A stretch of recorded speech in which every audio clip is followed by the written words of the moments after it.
Beating on men, putting your hands on men. Y'all really think that that's funny? A lot of y'all ain't been beat back. Beats boys. Huh? Beats that boy. I'm not the friend that you call when your man is acting up, because I'm going to tell you to put your hands on him. Just saw a girl hit her boyfriend.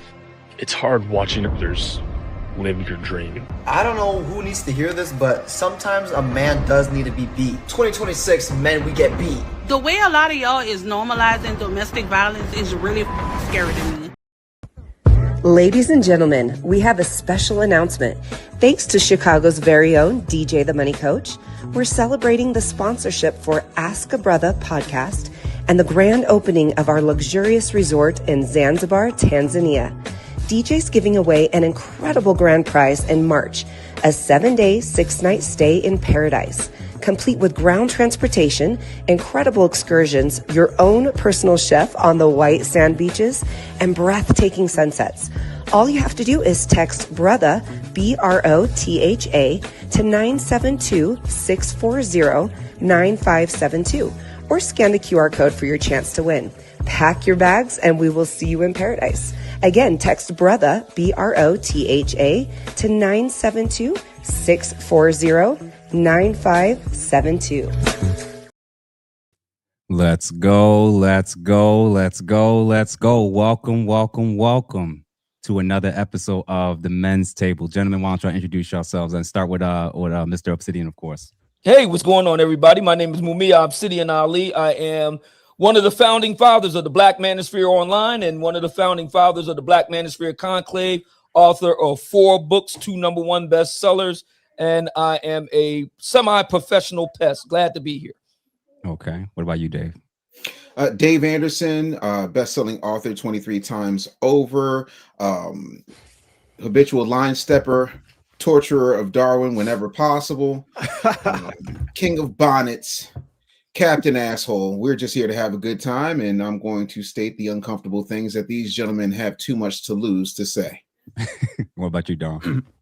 My name is Dar McPherson. I am a husband, a father, a veteran of the armed forces, athlete, computer scientist, software engineer, made in market consultant, and a punching bag for Dave Anderson, and a member of the Men's Table, and also a speaker and member of the Black Manosphere Conclave, and a rising author who hasn't published his book yet. But it's coming. But it's coming. And I am happy to be here, guys. Listen, and everybody, welcome to the show. My name is Jeff St. James. I'm part of Ask a Brother podcast for sure. And we are excited for this episode for sure. But before we get underway, everybody that's currently watching, please, please, please, if you're watching from Facebook or any of our respective YouTube pages, please make sure that you subscribe to and follow all of our channels so that you can make sure that you can A, support all of us, and that B, that you can find out what all these brothers are doing, what they're posting, and things that they're working on. They're doing really, really good work. Just make sure we always can try to come together, support each other in the different ways that we can. And shout out to my sponsor for today's video, as far as Escape to Zanzibar, Duransburg International, and DJ the Money Coach. Thank you for the sponsorship. The link is still having some issues, so feel free to, when you watch that video, just to text the link and text that BROTHA to go ahead and get your name entered for a chance to win that surprise trip. All right, y'all. How y'all doing? Doing great. Doing great, man. I'm doing good, man. I made it to another week where I can hang out with y'all, man. It's just recreation, brother.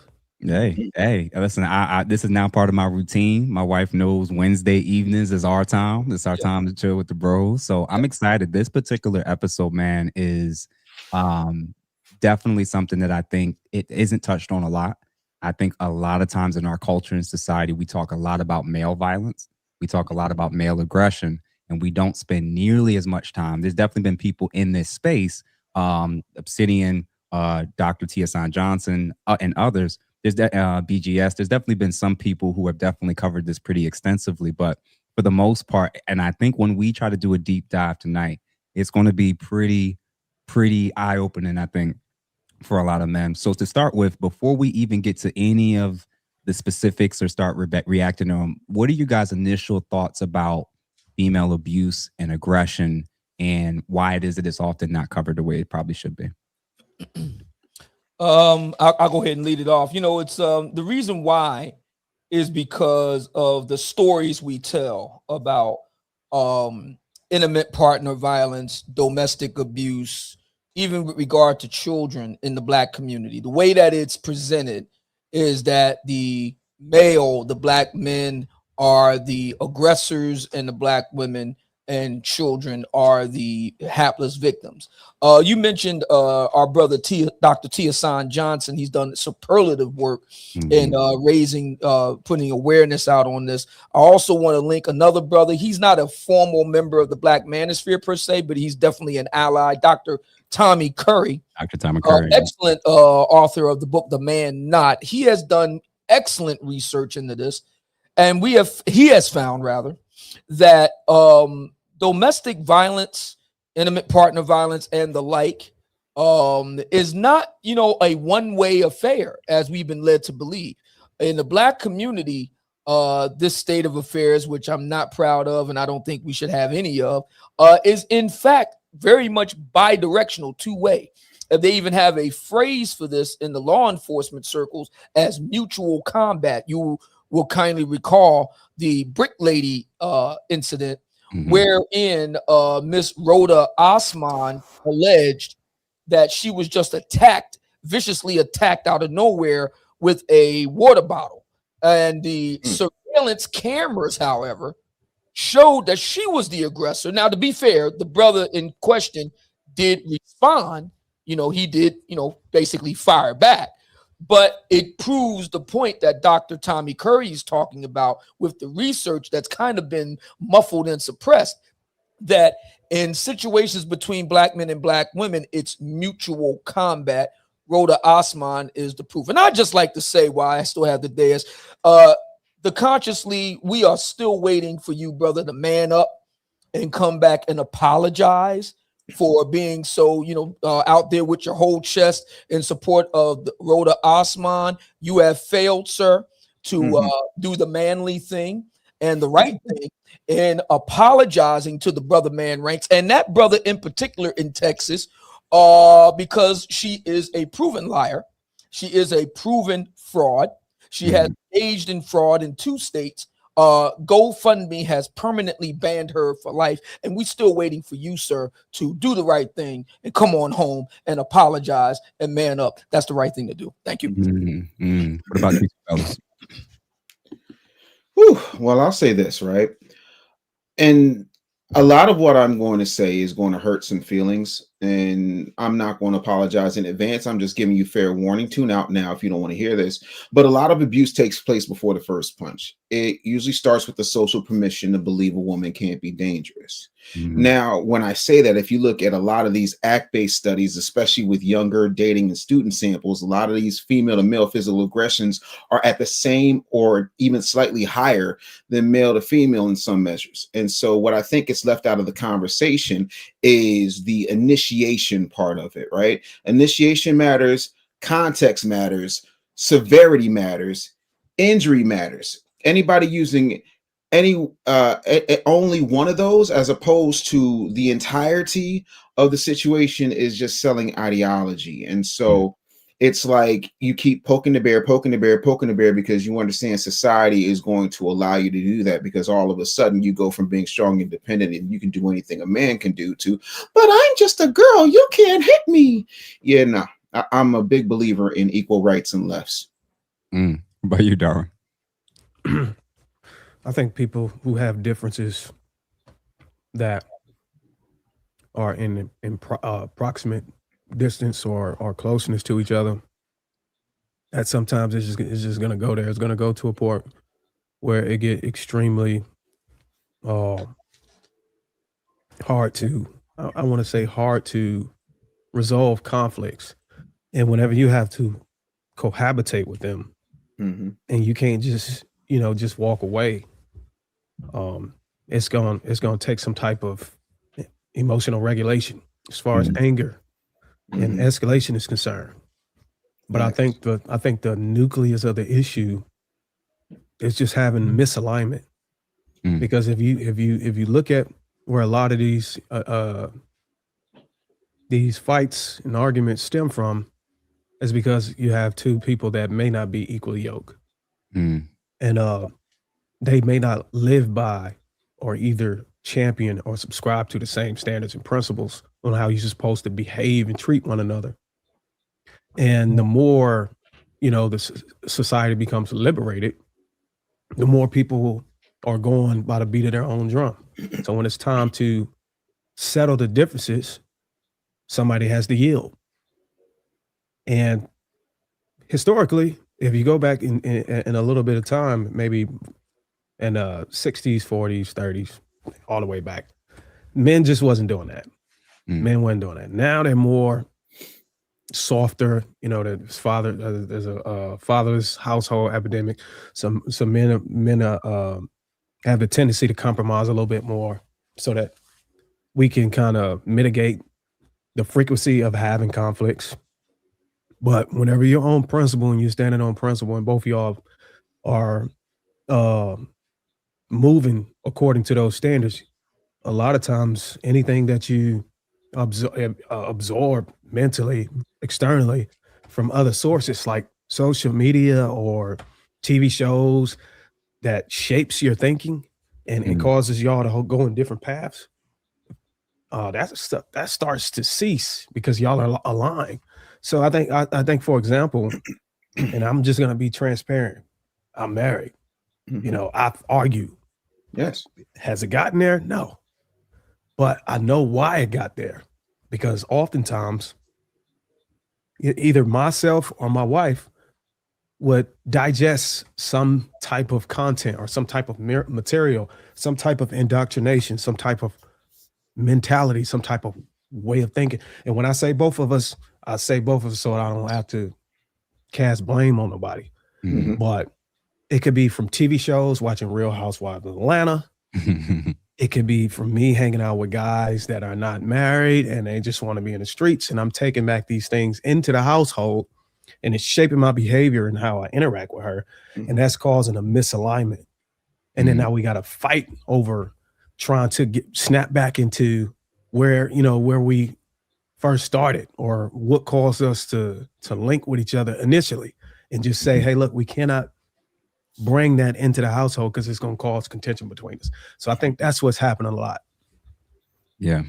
And I appreciate you gentlemen opening up with this. And for starters, for everybody that's currently watching, please make sure that you like this if you're currently watching, and make sure you send it to 2, 3, 4, even 5 people, because we're going to recommend for both men and women that this is going to be deep. We're going to do a deep dive, but we're also going to remind you all, and it was kind of showing a little bit in the intro, this is not meant as a woman bashing session as much as it is a psychoeducational approach, especially for men, more so to understand the dynamics of a woman that functions this way, that's more violent, that's too aggressive, that's even abusive, and how to spot warning signs, red flags, and also how to leave and disengage in a safe manner from women that's like that. So the goal is for women to recognize if they're showing any traits or signs of this stuff, to stop into self, regulate and get themselves in order, but also for men to not continue rewarding those women with access to resources, relationships, and marriages. If any woman that acts like this, and this is the main warning we're going to say to every man that's watching this, if she's anywhere on this spectrum, just realize it can easily happen to you. Mm-hmm. I'm looking in the chat right now, and everybody and if you are a man and you've ever experienced any forms of female aggression, and we're also going to talk about what female forms of aggression tends to look like, because sometimes it looks similar to men and other times it's drastically different. And we're going to talk about why it's often treated different and why it's viewed differently on a societal level and just in the everyday relationships for sure. And also, again, if you guys have experienced this, feel free to point a 1 in the chat. If you're not showing your actual real name, and as long as you don't include any names, if you have a personal story, feel free to kind of shorten it up like this person did. Mr. 1970827. He writes, "Hello, I'd like to chime in on this matter. I was violated by my now ex-girlfriend, but my ex-girlfriend that is also a police officer in North Carolina. And because she is a police officer, I'm assuming nothing's probably happened to her." and I'll even speak for it myself. I don't have a super big history of incidents and situations happening with women, but at least on 2 separate occasions, I've had women that have gotten a little physical, that's gotten aggressive, and being the guy in the scenario, you're just trying to restrain and hold their arms until they calm down. But like their ability to be able to kind of wild out for a second and then just kind of excuse it away. It's like, I lost it for a second. And I'm like, if the roles are reversed, I might not be here. And I think the initial place we need to start is childhood messaging. Mm-hmm.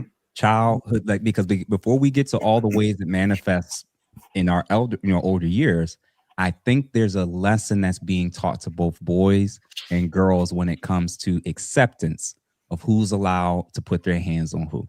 Mm-hmm. So for everybody that's in the chat, what's the common thing that all the boys were raised with? Boys don't hit who? Girls. Right. Boys don't hit the girls. You'll get statements like, that's a female, bro. You gotta. And at that point, it's not just the boys that are told what they can't do. I think the girls are being told back then what they're allowed to get away with. That part. So we're going to watch a clip first relating to this as a woman kind of breaks it down. And then you gentlemen are going to expound on that. So 1 sec. Teaching them self-preservation. You guys are taught to put everything and everybody before yourself. I agree. That makes sense. And that's men why I said, don't have it because of that. See, I understand why men are accepting the things that they accept from women. You guys are literally trained to do that from a young age.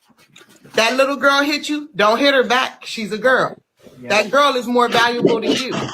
You made your sister cry, you don't make a girl cry. Your sister is more valuable than you. You haven't even asked me what my sister did to me. You're just telling me not to do nothing to her. So you guys live your life in protection of something that may be out there to harm you. absolutely true. See, that's a valuable conversation. I love you for that. I appreciate that. Nobody has told you that this woman may be a sheep in wolf's clothing. Nobody has told you that there are some women you need to look out for. Yep. Nobody has told you that not every woman is precious and you treat her like she's a diamond. Nobody just straight out tell you that there are bad women just because they're bad women. Even when you see a bad woman, they give you an excuse why she's a bad woman. Well, you know she was abused. Well, you know she was this. And so you guys are always positioned and programmed to think that even when a woman is doing wrong, she's a bad woman. They give you an excuse why she's a bad woman. Well, you know she was abused. Well, you know she was this. And so you guys are always positioned and programmed to think that even when a woman is doing wrong, she can't do no wrong. And if she's doing wrong, it's unintentional. It's because somebody else did something. And that's just not the reality of what it is. The reason why women get a pass on everything that they do is because you guys were positioned to believe that we're incapable. Why is it that they say there's more serial killer women than there are serial killer men? If we're innately good, how does that happen? Sugar and spice and all things nice. All right. So before I say or expound on any of this, what do you guys think in terms of what she said? Of how we're often raised to view these two-tiered standards when it comes to abuse, aggression, physical assault. We're starting off as boys not even knowing how to respond to it, let alone the fact that it's almost condoning this one-way form of aggression. Let's start with you, Obsidian. Yeah, there was a really good interview between Dr. Jordan Peterson and Camille Paglia, the dissident feminist here in Philadelphia. And they talked about this. They talked about how humanity, and especially the West and here in the United States, we're very aware of and attuned to male aggression. So everybody, on the lookout for it. Men know how to adjudicate that. We don't really know how to deal with female aggression, which is something that is now starting to be studied at the academic level. Jonathan Haidt, Jean Twenge, and others are studying female aggression, which is not, female aggression is often indirect, often, not always, but often non-physically violent, and relational. And so when Black boys in particular are taught these things, you don't hit girls and so on and so forth, the girls, as they grow into women, can learn they can hurt people by not necessarily touching them. They can hurt them through words. They can hurt them through psychological means and tactics, et cetera, et cetera. I just got finished talking about this on my live yesterday on Rumble, how now we're starting to see Black women use what I call therapeutic language, Jeff. You know this well, accusing Black men en masse as being narcissists, accusing them of love bombing, accusing them of breadcrumbing, etc., emotional, etc., using the words of the therapeutic professions to kind of like whip up on and beat down brothers. There's something else I've noticed too that we don't talk about. I want to be very careful here. Some Black women will often use their educational backgrounds, their academic training, their professional training, and their career success as kind of like a cudgel on a lot of Black men.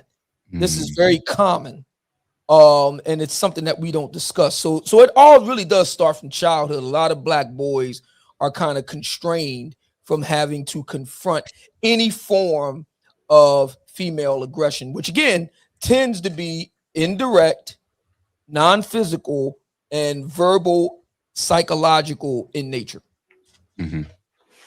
Nice. What about you, Dave? First thing I want to say is I want to shout out to my man, Coach Greg Adams, who's been talking about this since 2018. Indeed. You know what I'm saying? So shout out to everybody over there who rocks with CGA. The first thing that I want to say is going to be said 1,000,001 times tonight. We've taught boys not to hit girls. Cool. But we forget to teach girls not to hit boys. So one side got morality. The other side got immunity. Now, having said that, I need you to understand that a civilized society doesn't teach restraint to one sex and then excuses to the other. Right? So the problem is not teaching boys restraint. Boys should absolutely learn restraint, full stop. The problem is one direction morality. If boys are taught never to hit girls and also not being taught girls do not get to assault, humiliate, bait, disrespect, demasculine, dehumanize, what some boys actually learn is your pain is less important. Your voice don't matter. Your boundaries are negotiable. If a girl hits you, you got to suck it up, buttercup. And that's not raising boys to men. That's not forming any type of positive moral fiber or any type of character formation. What it actually is grooming. It's grooming boys to tolerate abuse. Restraint is a virtue every man should have, but being trained to accept abuse is not. And I yield. Man, Dave, Obsidian, y'all starting off right. Come on, Darwin, where the fire, brother? Let's continue. I mean, y'all making me go last behind that shit. Like, come on, man. Put the nuts down and say something poignant. You can do it. Hey, look. Hey, I ain't got no nuts today. I got. We know. Whoa! That just got clipped. Oh, hey, listen. Well, pause. Listen, I got peanuts. I don't got peanuts today. Whoa! I got chocolate covered raisins. Oh, jeez. No, sir. No, sir. So now you can't get me on that. Come on. Chocolate covered raisins, really? Oh, is that worse? Yes. Because now you drizzle. You drizzle dried fruit, bro, and chocolate, sir. So what can I snack on, bro? Let me get some chips next time. All right. So yeah, I agree with everybody's sentiment. I agree with everybody said. In my own experience, man, I was raised to be delicate, be gentle with the women, and it was largely because the boys were stronger, the girls were weaker. Hold on, we can't say that in 2026. Okay, the girls were less stronger. Sorry for anybody who's getting triggered. Statistically, yeah. So the girls were less stronger than the men. So there's a double standard, and I understand. But my parents told me, the ones who stuck around to raise me, they said that if a woman hits you, hit her back. You got this thing called equal lefts, equal rights. It wasn't a term back then, but it became popular today. But doesn't matter if it's a man or woman, if they put their hands on you, you have the right to put your hands back on it. Doesn't matter if they got an X and an X chromosome.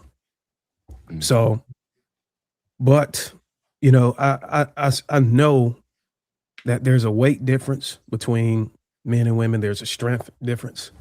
So if I do get assaulted or violated by a woman, I tend to regulate the amount of pressure or force that I return.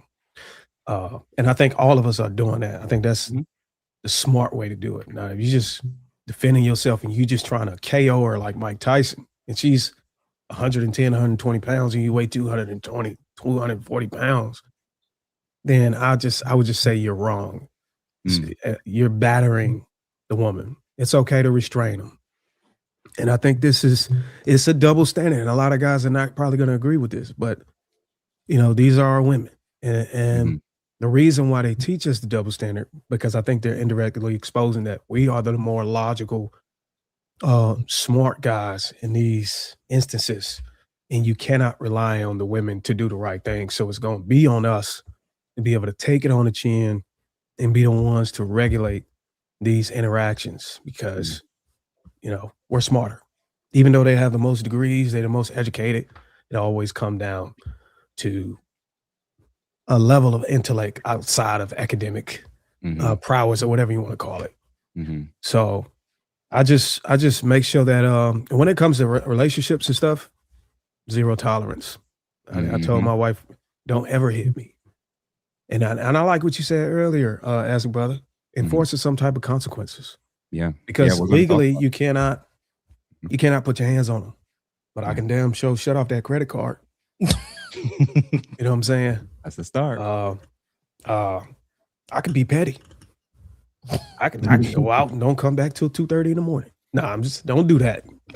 Make it work. Usually expressions of Darwin and Christian are not necessarily at the men's table, the Black Manosphere movie, City and Ali, Ask a Brother podcast, or Dave Anderson. His views are absolutely his own, and he has to deal with his wife accordingly. And now back to your scheduled program as he eats his small chocolate-covered raisins. Listen, y'all have to enforce some type of consequences. That's the only way you can hold your wife or your significant other or the person that you're dealing with accountable. People that is not under your control, not under your covering, the only thing you can do is walk away and press charges if you think that there's some type of severity of the situation that you want to handle legally. Yeah. But if it's your significant other, you have to be able to enforce some type of consequences. Otherwise, a woman is going to run over you. So, all of y'all said things I absolutely agree with. And Obsidian, you said something earlier, which we can definitely touch on later, about the educated women. Yes. The educated Black women that find them, the successful Black women that find themselves in toxic relationships, where oftentimes that actually brings out that behavior in them. I've noticed that a lot of women equate their degrees with emotional intelligence in the relationship. And they'll get with guys that don't have the degrees, don't have the emotional intelligence, or they'll get in a relationship with guys like that because they know that they don't, from the outside looking in, nobody would assume that they would be the problem. Correct. She got with the guy who got two baby mamas, the guy who's the street dude. It's always going to be viewed that he's the guy that's the aggressor. He's the guy. So even in their dynamics, a lot of these ladies, and we're going to touch on that tonight, because Ari Lennox just came out and talked about how she's done dating toxic men. We're going to cover all this stuff. But real quick, before we get into anything else, shout out to Coach Greg Adams, CGA, for holding it down, for locking in on this stuff and not deviating from pointing out the things that's going to wake men up. Of course, in terms of Dr. Tommy Curry, BGS, Dr. T.S.N. Johnson, and some of the others that I've come across. Absolutely. But we got some super chats to read. Yes. So for starters, most hated, $50 banger. Woo! Yes, sir.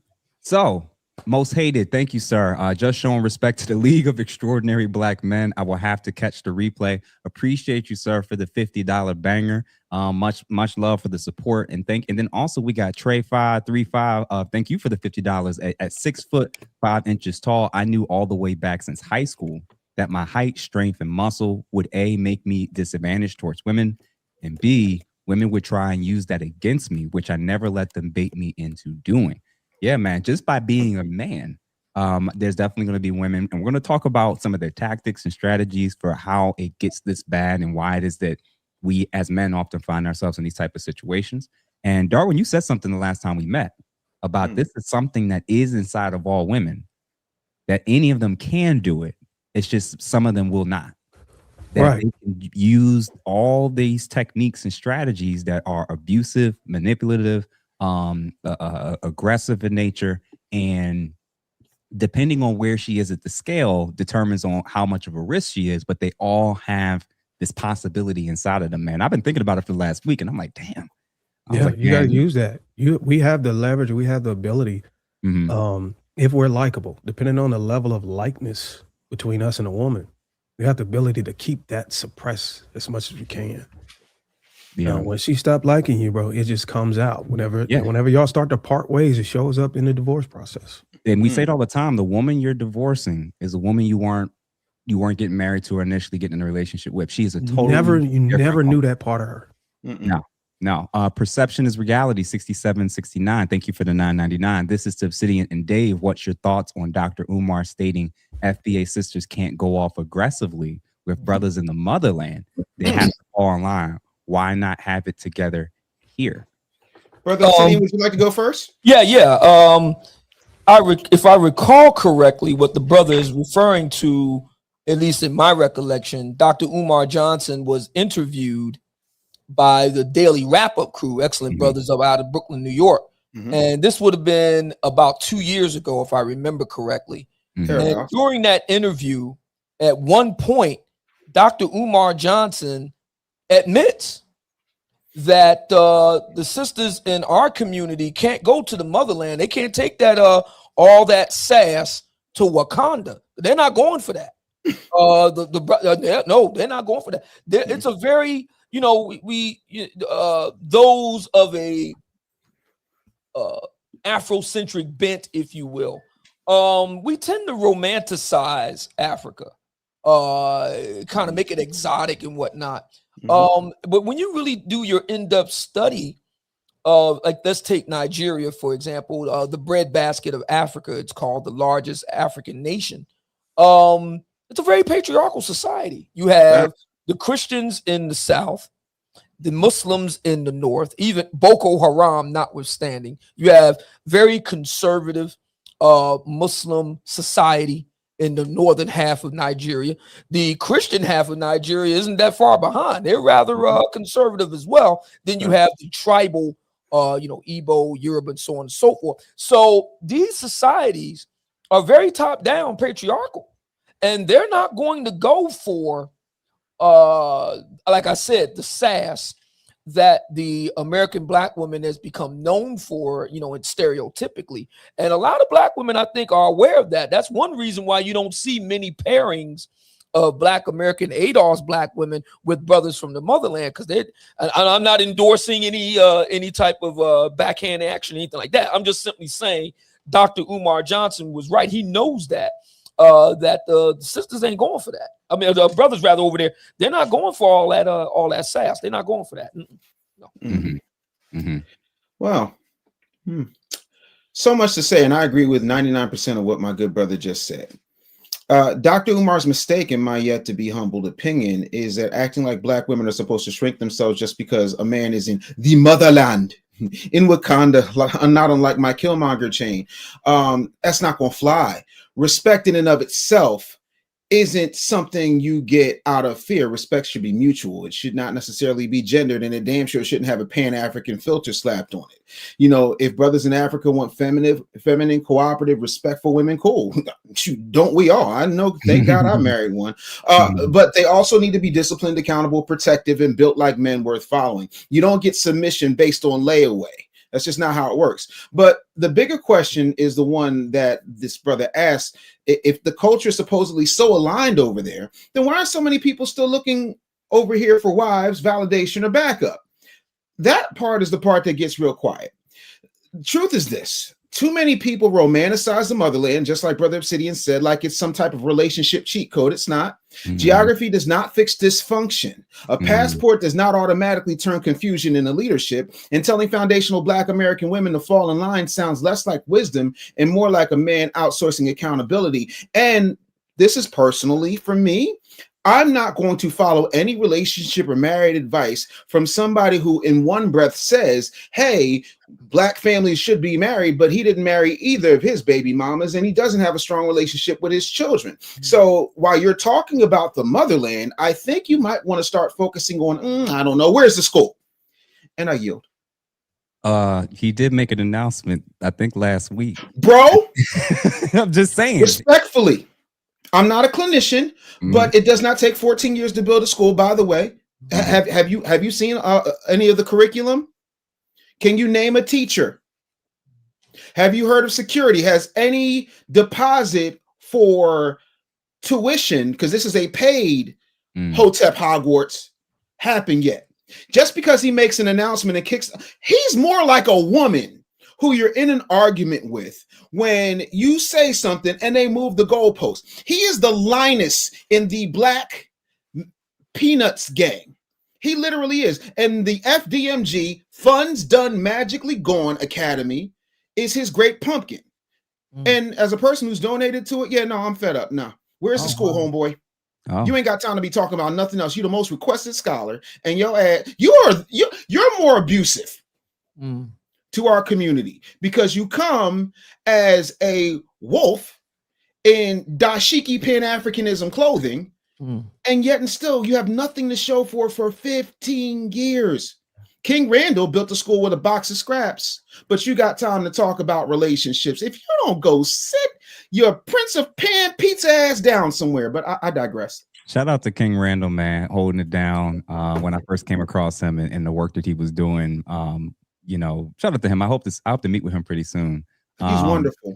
Make sure y'all support the X for Boys because he's actually doing things with our boys, keeping them off the street, showing them skills, as opposed to hotepping and going over to Ghana and saying, where my wives at? Or having a fashion show on a block party when you still can't show us anything but the gym and the painting. Sorry, I just don't have time for people who have other things to worry about. I wasn't giving out weight loss advice at 561. That's all I'm saying. Show me the school. Seth Son 7. Thank you for the $4.99. The mother of my children was very violent and combative. I left her in 2002, never looked back, got custody of my children in 2011. I'm going to tell you, man, tonight, especially towards the tail end of this live, we're going to talk about what's the safe, good, effective ways of how men can protect themselves and respond to this type of behavior and stuff that we're going to be showing and covering. Philip Sadiq, appreciate you, sir, for the $10 as well. Thank you for that. Thank you, sir. And my guy, Doug MPA, he says there are Black female TikTok channels warning other Black women about mouthing off and getting an attitude in places like the Middle East and the African continent. They are starting to share their stories, and it's crazy. And thank you, Doug, for this, and definitely appreciate you for the $20, bro. Mm-hmm. What Doug said reveals the low view and value of the men here. Mm-hmm. That they can get it, they do get it, but they're enabled and justified because of the legal system, because of the socialization, because of the feminization. They feel like, oh, well, when companies are around, I guess I got to act right. But when it's just us, I can be myself.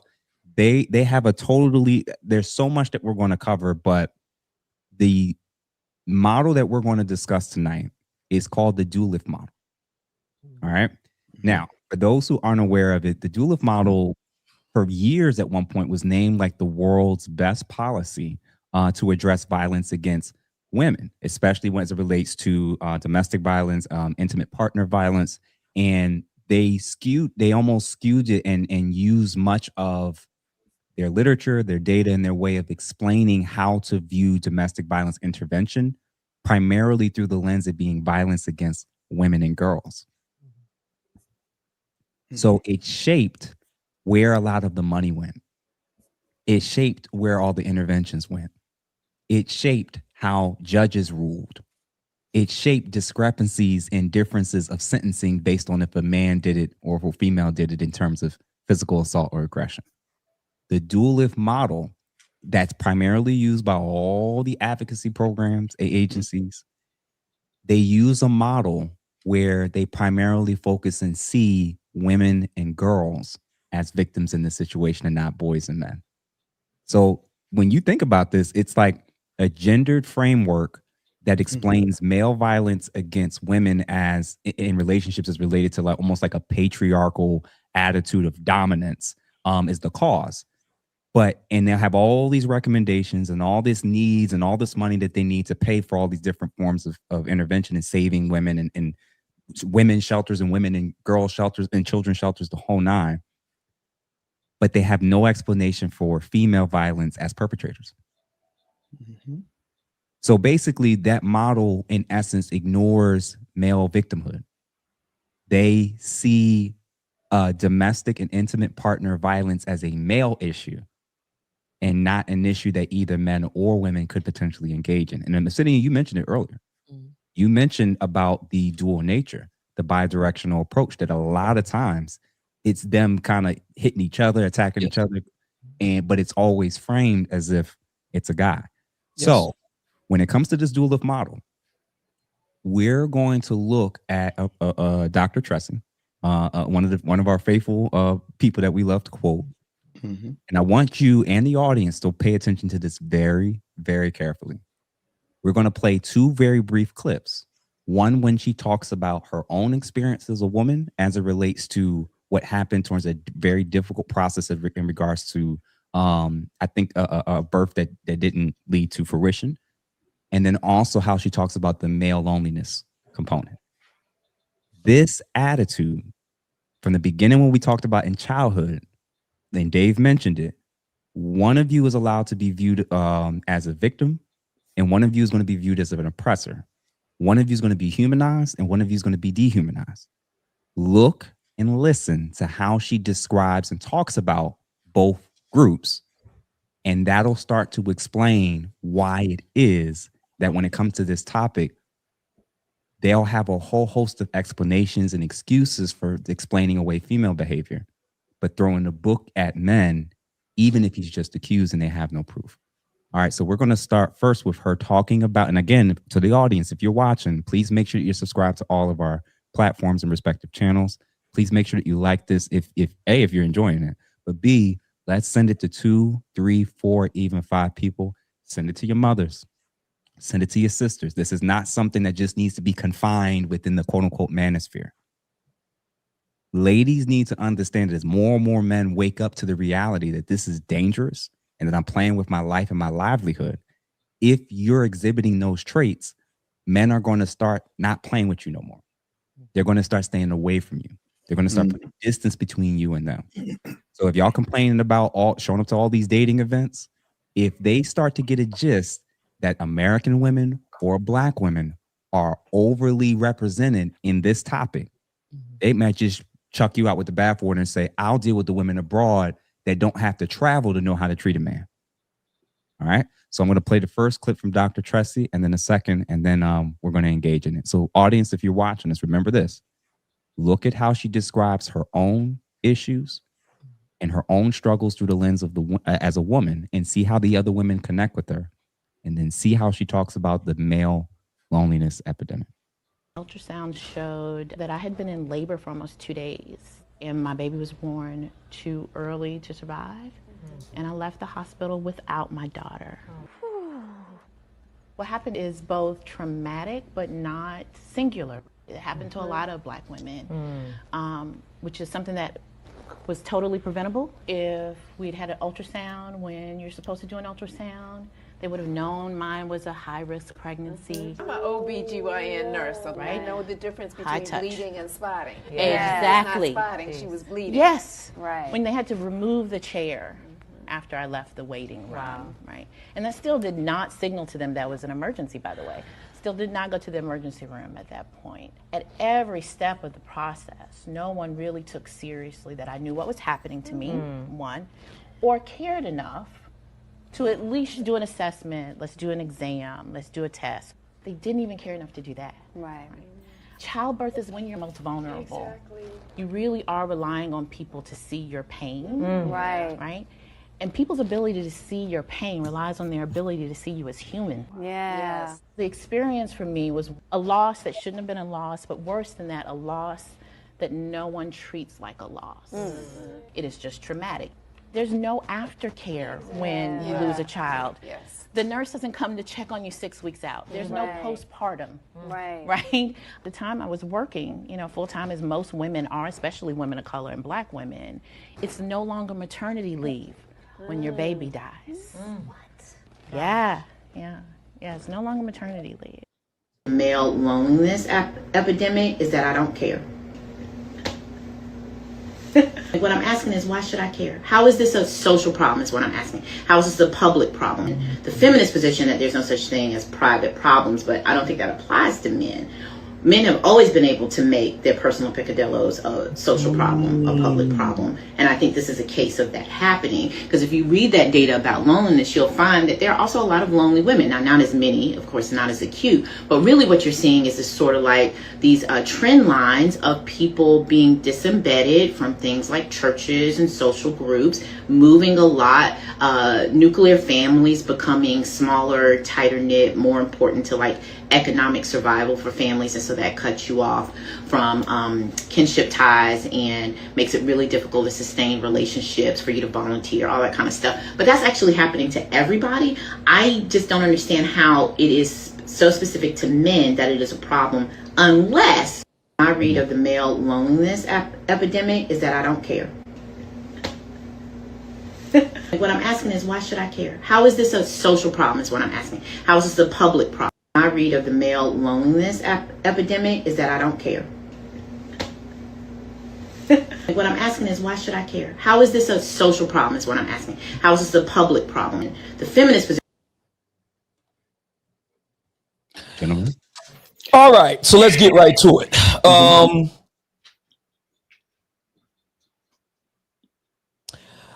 It's Ramadan, and I don't typically refer to my own inner life of the sublime and the metaphysical, but I am inclined to extend some grace to Dr. Tressie McMillan Cottom in light of the first clip, wherein she lost a child. There is evidence. Here I cite Harvard University School of Public Health, wherein they have found, much to my dismay, that hospital staff of varying stripe give much less care and treatment to Black Americans than white. And that's just the tip of the iceberg. Of course, there's more with regard to the maternal piece. I have no specialized knowledge in that regard, But as we heard with Dr. Cottom, very difficult situation. None of us, I wouldn't wish that on my worst enemy, for them to lose a child like that. So with that being said, I can kind of understand why she's so the way she is. There's that. Mm-hmm. But for her to be so cruel and craven in her later remarks regarding the loneliness epidemic, and I'm not saying that you have to agree with it. I'm not saying that people have a right to disagree, but that wasn't just mere disagreement. That was glee. That was sadism. Mm-hmm. That's what that was. That was sadistic. And there's something broken in Dr. Tressie McMillan Cottom. And it could very well have been the incident of her losing her child. That could be. There could be any number of other things that could have happened. Fair enough. But it's something broken in you. If people are visibly hurting, we can document it. And your response is not just indifference. That's one thing. But to actively show glee behind it, you're broken as a person. There's something deeply broken in her. And I've written about this in my book, Toxic Femininity, The Black Man's Guide to Modern Black Feminism. A lot of these women are broken. They're broken people. And that deeply disturbs me. And I'll just leave it there. Darwin, what about you? Yeah, I've been, watching that lady a little bit lately since we kind of, mentioned her. And I think the first time I heard of her, I think Ali actually mentioned her on my channel, man. And she went after, I think, what's her name? Chandler or something Taylor like that? Yeah, it's Taylor Chandler, yes. Yeah, and I didn't like how that turned out. But just to try to go back a little bit to the first instance with the child thing. Listen, I don't like seeing women put in that position where they're not getting the proper health care to be able to bring forth and deliver children. I know that there's some systemic things going on. I just can't put my finger on it because I haven't done the research, but I don't turn a deaf ear to any woman who's trying to speak on that and try to fix it. But when she said the ultrasound could have prevented it, having an ultrasound could have caught it, I think that's just a lazy way of trying to pinpoint what the actual issue was, and I'm gonna be honest with you, she's a big back. And I'm gonna pause you on that and just say I'd rather we stick with where Obsidian was with it, which was more so like we acknowledge there was pain there. We're not medical doctors. We weren't there. It could have been a whole host of reasons, including what you're touching on. But out of respect for the humanity that we still see in her and other women that's gone through that, right, I'd rather we not get into no specifics and keep it more general to her general reaction and response and the lady's reaction and response to her pain and her issues and the issues of other women that's going through this, in contrast to, how she was carrying. That's the reason why I premised it. Yeah. Saying that, that I know that there's systemic issues, Mm-hmm. but there's a way you can mitigate this by being proactive. And it doesn't start at checking the ultrasound, because I think the obesity rate or the obesity statistics actually count in these circumstances. If you look at the material that's related to maternity unaligned, I can't even say death, and birth complications, it has something to do with it. And if we try to cater to the afterthought on a reaction type level, instead of getting in front of it, there's no way that we're going to be able to beat this demon that's attacking these women. Yeah, and it's certainly a possibility that it could have been that and other reasons. I'd rather not get into the. Well, I don't look at possibility because anything is possible. I'm looking at probability. Even if I'm just saying again, the reason why I'm even bringing this up is because if the roles are reversed, we understand if we were laughing at her situation having the reaction that she had towards men's issues about her situation and women's issues, we'd be banned. Yes, we would be banned. Right? Yes. We'll be deplatformed. Look, I'm not trying to laugh at it. No. What I'm saying is this conversation is more so just about her reaction and not the specificity of the probability or possibility of anything of what led to that. If that makes sense. I agree with that. I agree with that. Oh, so you're restricting the reaction to just how she, we're just responding about how she feels. If it was my wife, if it was my sister, if it was my whatever, I would hope that nobody gets into the specificities of potentially or probability wise what it could be if they weren't there and weren't in that room. Yeah, because now we're starting to veer into Monday morning quarterback. We don't know what happened. Let's stick to just her reaction to female pain versus male issues and pain. Well, listen, I get that.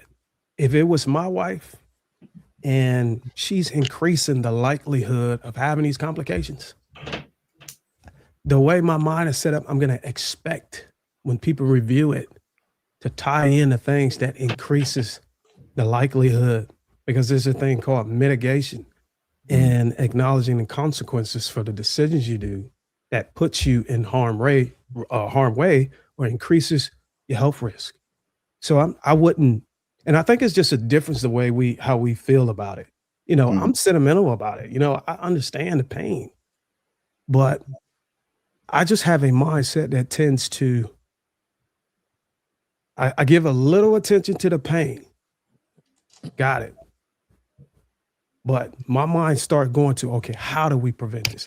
Where did this come from? And if there's no room for that in this particular part of the live, I can withhold that maybe until we actually start diving into how to be preventative. Yeah. But I do know there's advocacy programs like body positivity that actually blurs the vision of being able to see these things, because then now you don't think you have to do anything about it. But I'm gonna let off and I'll let Dave go at it. Okay. When I was a big back, I ate like a big back. I thought like a big back. I prioritized my life as a big back.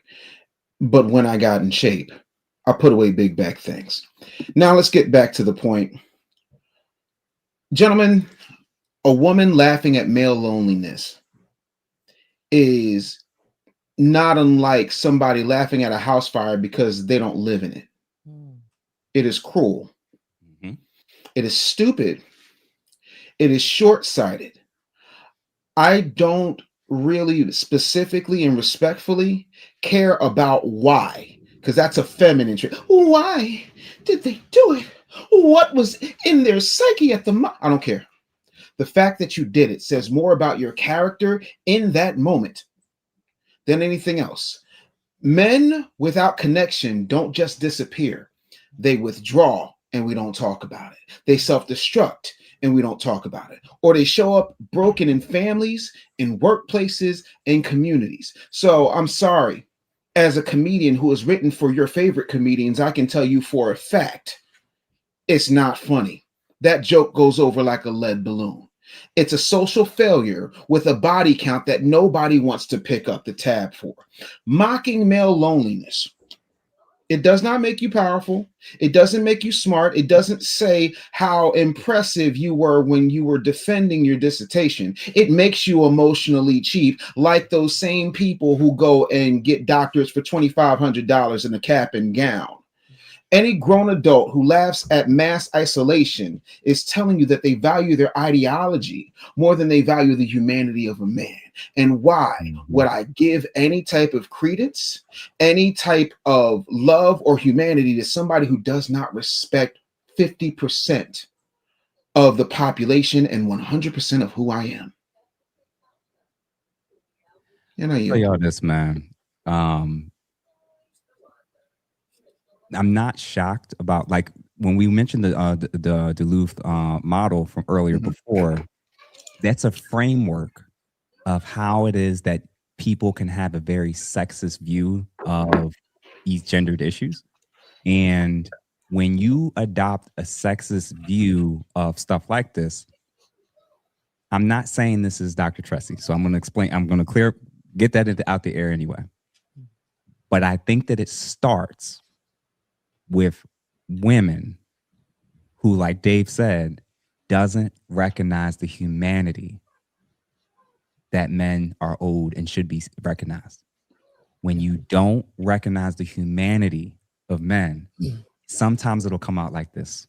Yeah. Jokes, comments, insane remarks that if the roles are reversed, that will require cancellations, job losses, loss of income, a whole host of things. Before you even get to the pan throwing and knife wielding and burning, clothes and scraping up and scratching up cars, this mentality where they can just be very callous, very cold, just not see, they laugh. And I'm suggesting, gentlemen, that if you're around women who act this way, function this way, talk this way, it would be in your best interest to start putting distance between you and them. And I don't care who it is, their wife, daughter, aunts, grandmothers, professors. There are women with this mentality in every segment of our society. It would be in your best interest to reduce as much contact with them as possible. Because people that have this mentality can justify a whole host of things happening to men. Oh, yeah. It's basically what I'm saying. And I like to say one other thing before we move on, Jeff. I meant to say it earlier, but it jogged my memory. Since we talked about Dr. Umar Johnson back in 2022, I believe, it still can be found here on YouTube. He addressed the Black manosphere directly. And he, at one point in his addressing the Black manosphere, he says that speaking to the Black men of the Black manosphere, your problem, and I'm paraphrasing him, your problems with women are not a community concern.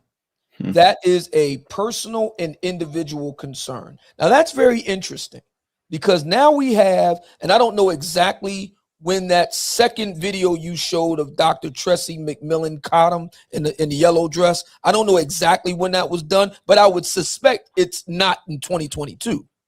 So here you have Dr. Umar Johnson 4 years ago making that remark. And here you have Dr. Tressie McMillan Cottom years later saying the same thing, that, and she's addressing Black men, that your hurting is not a community concern. That is a personal issue. A personal issue that, at least in Dr. Umar Johnson's case, he wasn't sitting there, cackling with glee saying he didn't care about it. I got to give him that. In the case of Dr. Tressie McMillan Cocker, we all saw it. She's cackling with glee about it. Now, my point is this. What am I saying? In the Black community, the reason why the Black manosphere came into being is because when Black women have a problem, it's seen as all hands on deck. It's a community concern. When Black men, especially, and here's the other thing, with interpersonal relationships. So if Black women have a interpersonal relationship problem, i.e. Black men, so domestic violence, Me Too, etc. at all, that is seen as an all hands on deck community concern. If Black men have an interpersonal relationship problem, it's seen as his personal problem, and even more to the point, it's a moral failing. It is a failing on his part, and that he should be ridiculed for it, as we saw in the tape with Dr. Tressie McMillan caught them. That is a huge part of the problem and why the Black manosphere came into existence in the first place. I just wanted to say that. Thank you. Now, just to clarify, ladies and gentlemen that's currently watching, and shout out to everybody that's currently watching for sure. And if you hadn't heard in the last time we made this announcement, please make sure that you like whatever channel you're watching from, that you like it, that you share it with 2, 3, 4, even 5 people. Definitely send it to the women in your life, whether you are a woman or are a man. And like we said before, we are going to get into some deep stuff tonight. And again, it's more so for psychoeducational purposes. It is absolutely not an endorsement for just beating up on women and teaching them, or going back to the old days. It's more so about raising awareness about how big of an issue this is and why it is that it's probably impacting relationships, impacting prospects for potential marriages, and why more and more men are either checking out, going abroad, or dating outside of their respective countries, states, you name it, races or whatever.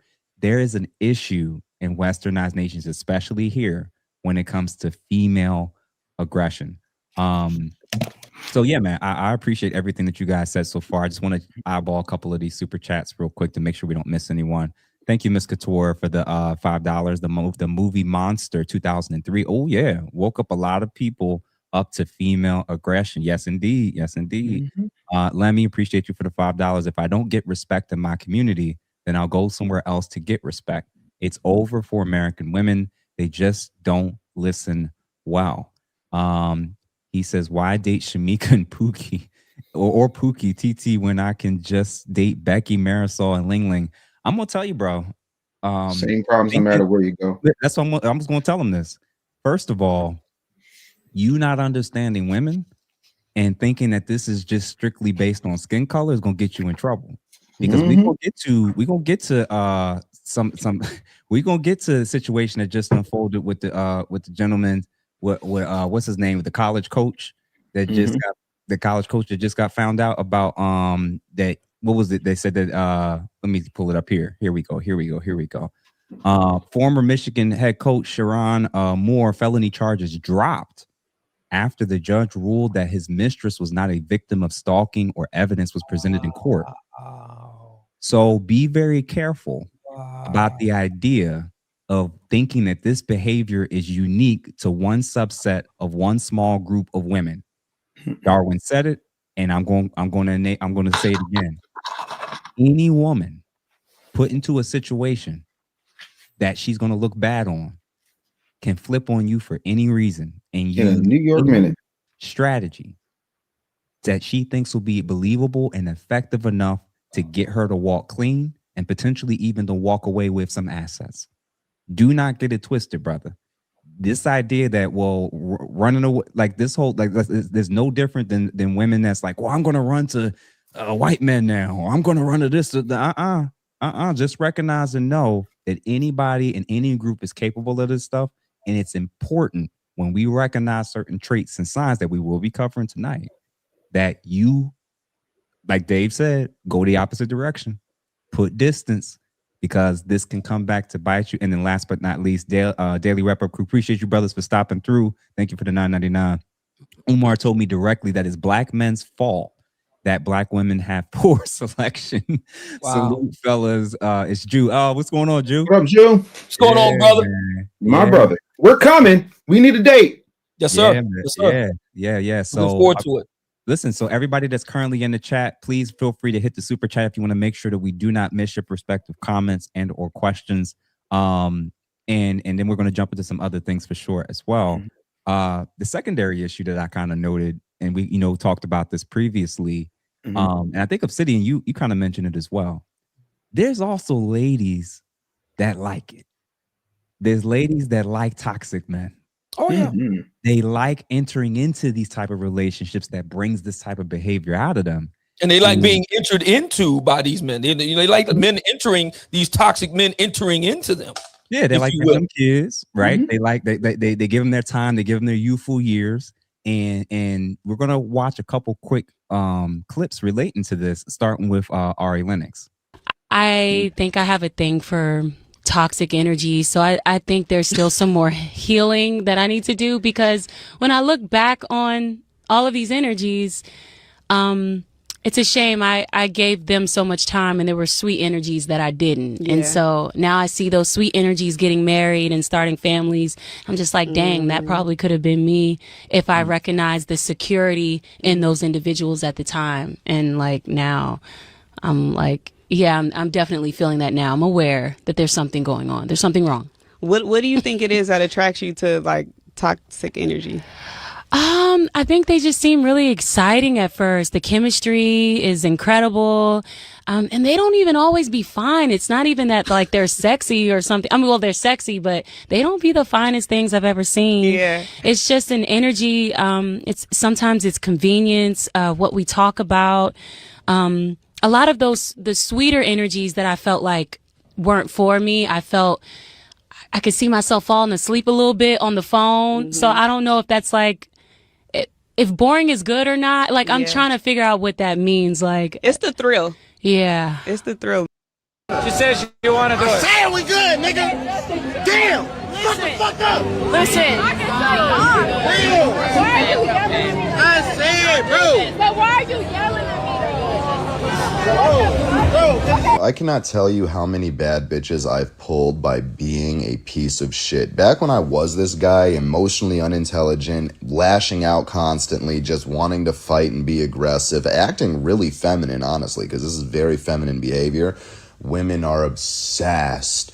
Anytime I was a piece of shit, anytime I was emotionally neglectful and abusive, anytime that I treated women like shit, they were obsessed with me. And I don't really grasp it, because as you get out of that mentality and start becoming a real man, you start noticing women don't like that shit at all, right?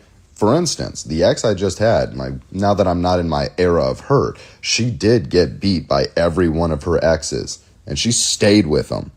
I didn't touch her. All I did was guide her and lead her, and she immediately left the situation. So it's just crazy how common of an occurrence this is. Like, any time, because I started off the nice guy at first. When I was the nice guy at first, didn't get me anywhere, constantly got betrayed, constantly got abused, didn't work. Then I turned into a piece of shit, sack of shit, worst vile person on the earth, just cheating, doing whatever I feel like, not being considerate, not giving a fuck about how a woman feels, because I felt like a woman never gave a fuck about how I felt, right? The most obsessive, the most loyal, the most beautiful women I've ever been with, I've been with when I was a sack of shit. I don't understand it. There's something legitimately wrong with you women. You need to figure out where your morals lie and why you look at a man like this and think, oh, my pussy's wet. But you look at another man who's not like this and be like, so boring. I can't deal with this. What a manipulator. What a piece of shit. Like, so I'm not a manipulator when I'm literally telling you to your face that I'm going to cheat on you.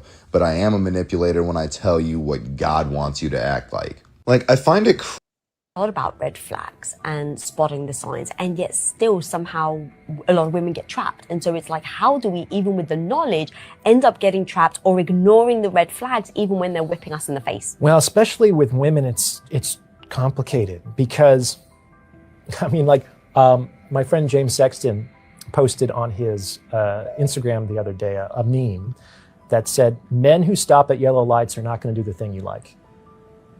Oh. And there's some truth to that. What does that mean exactly? Well, it's like the men who are willing to break the rules are more attractive to women.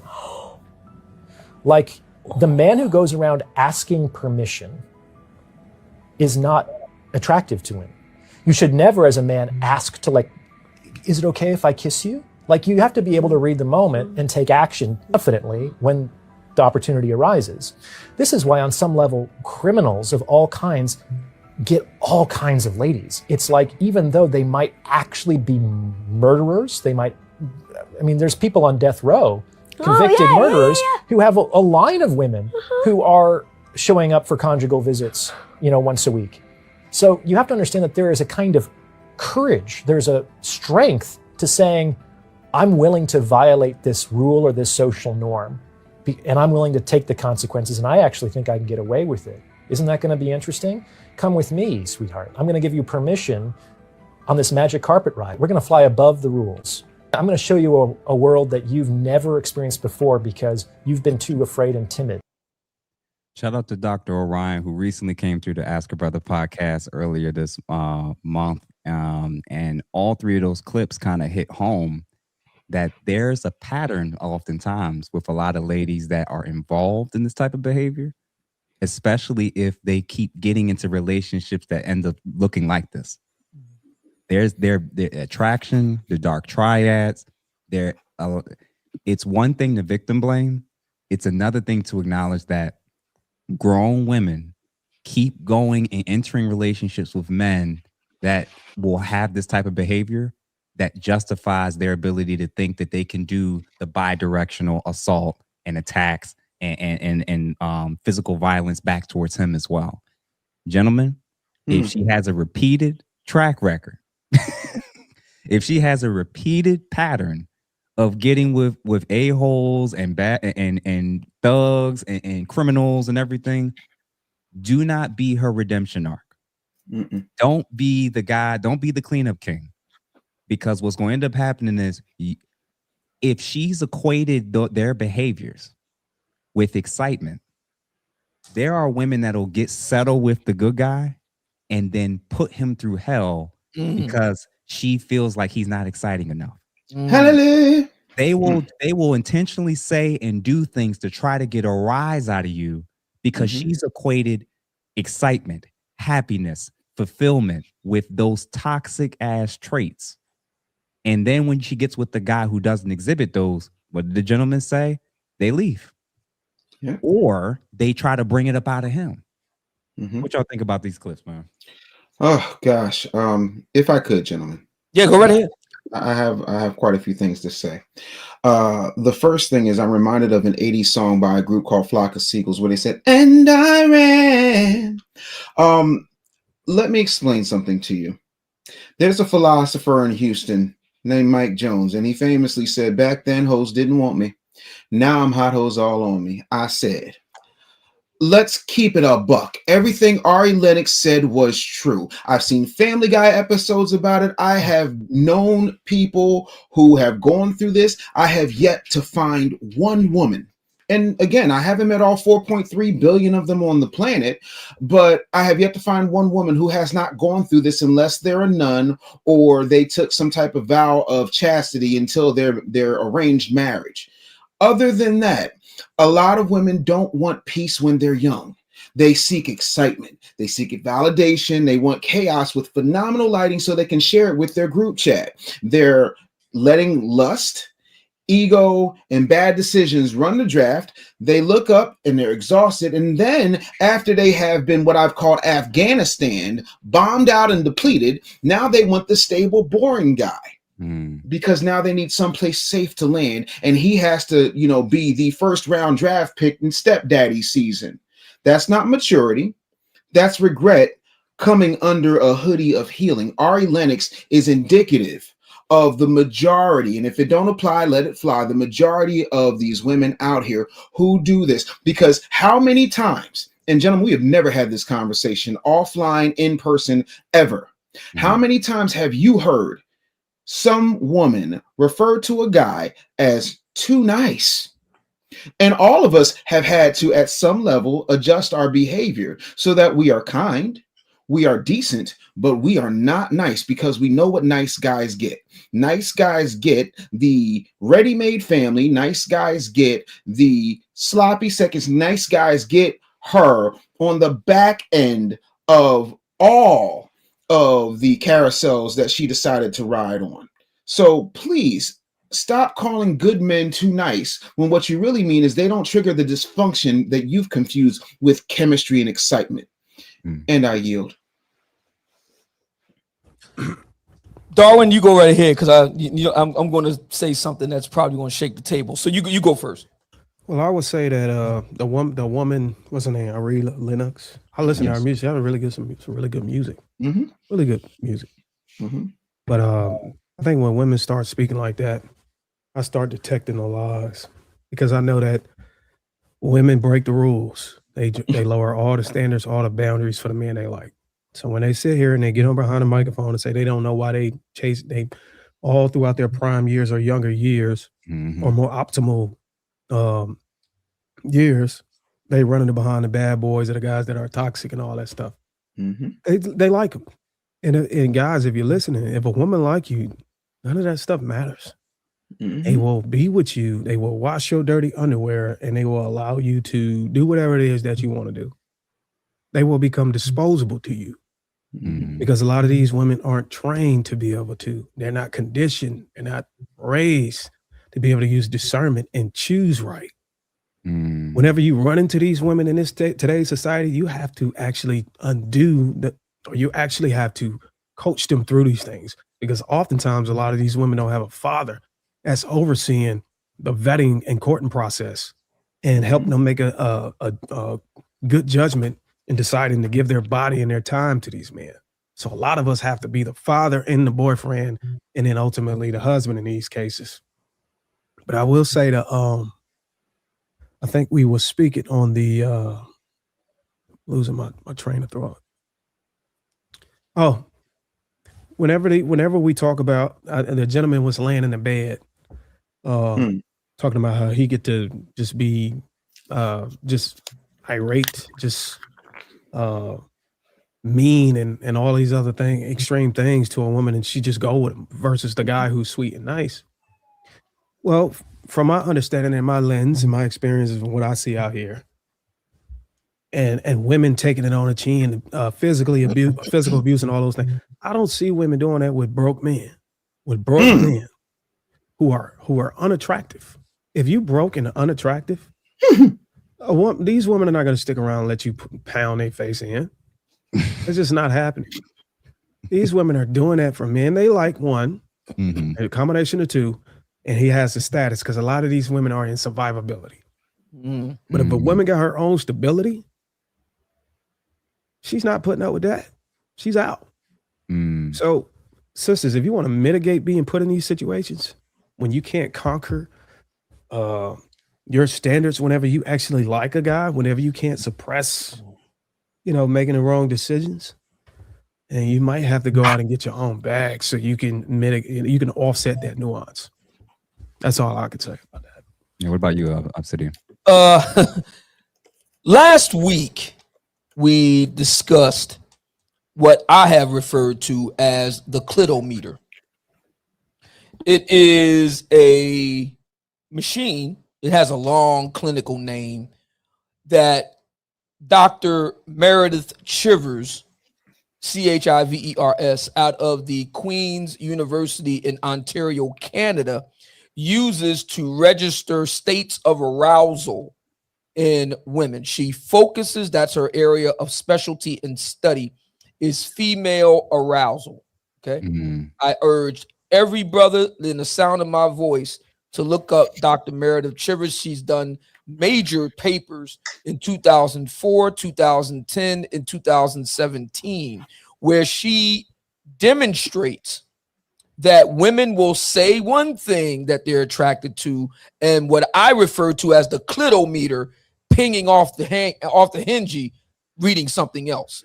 What we saw with Miss Ari Lennox is, I would say, the clitometer in action. Even though she wasn't plugged up to the machine, she is sexually aroused by one set of men and claiming to be interested in another. And this is a common story in the Black community. And to be fair, this is a universal thing, but in the Black community, it's particularly acute for the reasons that Darwin just laid out. So as I often like to say on Instagram and Facebook and TikTok, the clitometer remains undefeated. Yeah. So much of what you guys shared, and Dave, oh my God, like just what's on the other side. And you said how when guys aren't that toxic version, how a lot of them are now expected to just be ready for these ready-made families. And I'm like, listen, some guys are cool with it and some guys are not. My perspective in terms of our topic for tonight is, regardless of whether she got kids or not, regardless of whether or not she's been married or not, sure, it makes no sense to ignore her track record. It makes no sense to ignore her history of what her preference was before you. Yep. And if she has a preference of dealing with men that are physically dangerous, that in a legal way. If she constantly, and again, this isn't a one-off where she was assaulted or, you know, she had one boyfriend that did something or she had something when she was very young. I'm talking about a repeated pattern of surrounding herself and her life with men that potentially could bring out that side out of her. It makes no sense as men that have something to work for, that have things to lose, to put themselves in positions with women like this. So a couple of the things in terms of how we get here. Actually, before I forget, super chats. Make sure I got to stay on top of that. Make sure I don't. Shout out to Kenneth Young, 4892. Thank you for the $5, sir. Thank you, gentlemen, for addressing this issue. Let me also thank you again for the $5. He writes, I understand what you're saying in general for sure, but I'd argue that I had better chances with those outside our community. Statistics, brother. Yeah, I don't know if there's actually really good statistics on what we're talking about. Because when we get into specifying and going over the signs and forms of female aggression, you're going to understand what the problem is. That it's a little bit more nuanced than just did they go to jail or ever get arrested. Female aggression does not consistently always look like and show up like male aggression. Oh, no. And it's not treated the same way, which is why this discussion is so important. We're just showing examples of a mentality that can lead to, you know, having a very callous view of men and boys. We just touched on how women can continuously put themselves in situations that can bring this type of behavior out of them. And then we're going to get to a couple different nuanced things as well relating to this. But thank you, Lemmy, for that as well. Captain, Caveman, thank you for the $2. Cognitive dissonance at its best. Red Sigma 76. Stop being the trash man. Yes, sir. Growth Talk, thank you for the $9.99. Women in the church will gravitate to the ex-con that found Jesus, but not the brother that consistently is in the church. That said, oh my God. Woo! My God. Listen, this is proof. This is corroborating what I'm saying. Well. If we want to be honest, Grove Talk, if you look at the mating signals between that person that's been in church and that ex-con, I guarantee the person that is being picked is signaling better signals in the mating market. As far as the mating market is concerned, that's just the reality, and a lot of us just don't want to accept that. We think that the women are picking and choosing with a selective process that's aligned with morality or being fair. It's not a fair world. You have to compete.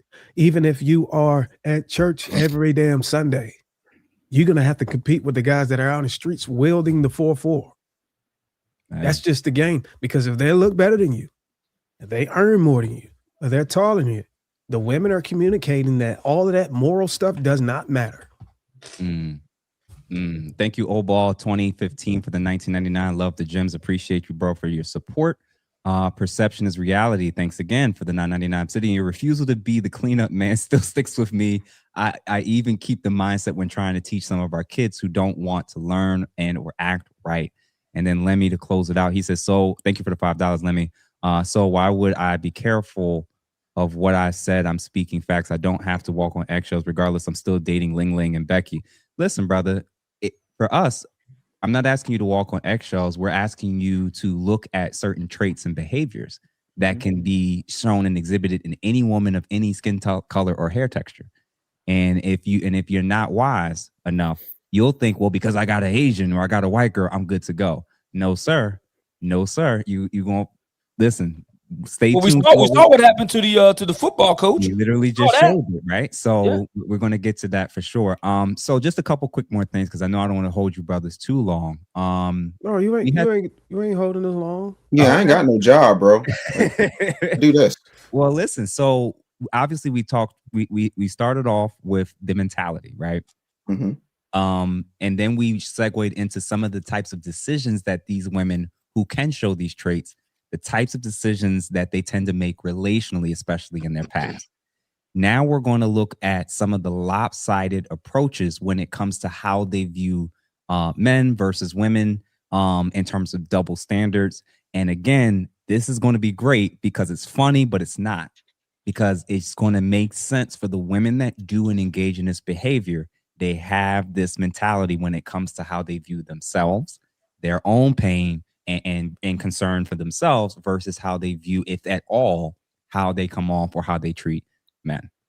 No man should ever call a woman a bitch. No man. Okay. And I'm your wife. And you've been through previous relationships, and I'm asking you what happened, what you said to these previous women, and it was nothing. I walked off. But your wife, you can call a bitch, not just once, not just twice, not just in one setting. I remember it's been multiple times in these past 7 months. And it's a trigger for me because when I was younger, I was called that and abused. So, Oh, wow. it's really a trigger for me. And it's not like I didn't sit there and tell my husband these things before. So you're not just saying these things because you're upset. You're saying it literally to hurt me. And how could you love me and call me a bitch repeatedly? Like, you don't do that to people you love. Like, and he's like, well, you call me a bitch. And I say, yeah, I have, but it's not a trigger for you. It's not detrimental for you.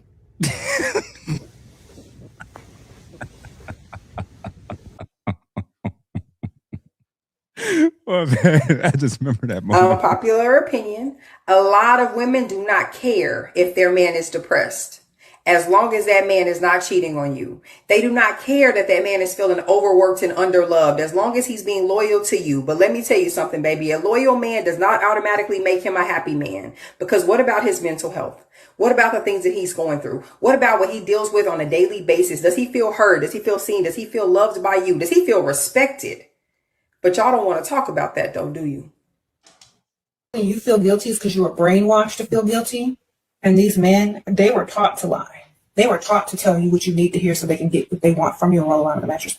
You were taught to be honest and tell the truth. I wonder who told y'all that. You feel guilty for lying to a liar.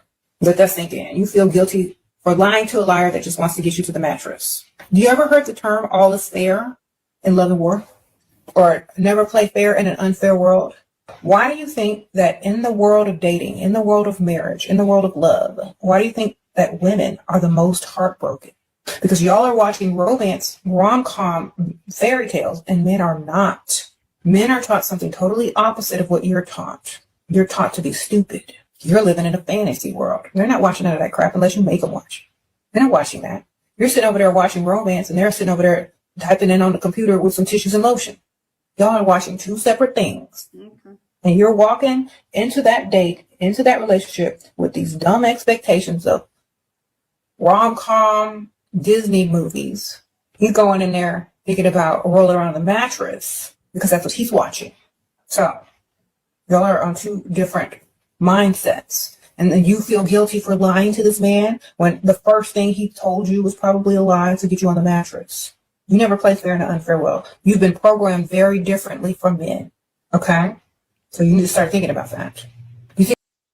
Don't ever say that to me again. You're involved, whether you like it or not. Do something. Say something.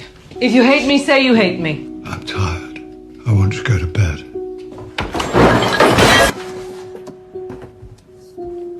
What happened? He should fight back. Is that what you want? I want a reaction. I want a real marriage. When do you have to go? After lunch? I'm going to leave. I've fallen in love. What about Mum? She'll be better off without me. I didn't realise until I got to know Angela. With Angela, it's easy. With Grace, everything I do is wrong. I know I go for you sometimes. I'll try to stop. I've been walking away. I've been avoiding things. Thank God. You're saying it at last. I want to leave. Leave to go where? There's someone else. Someone else? I'm sorry.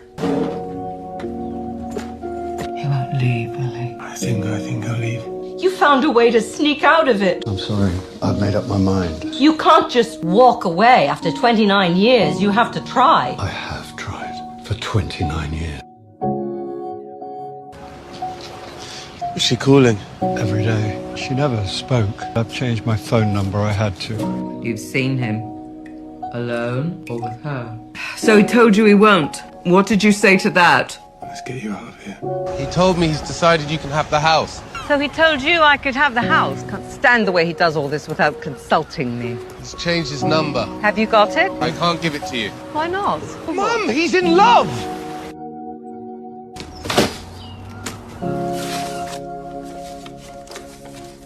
It's some papers I'm supposed to sign. I'm not going to do it. He can come here and we'll sign together. Come, Edward. What? Not you. Come here. Good boy.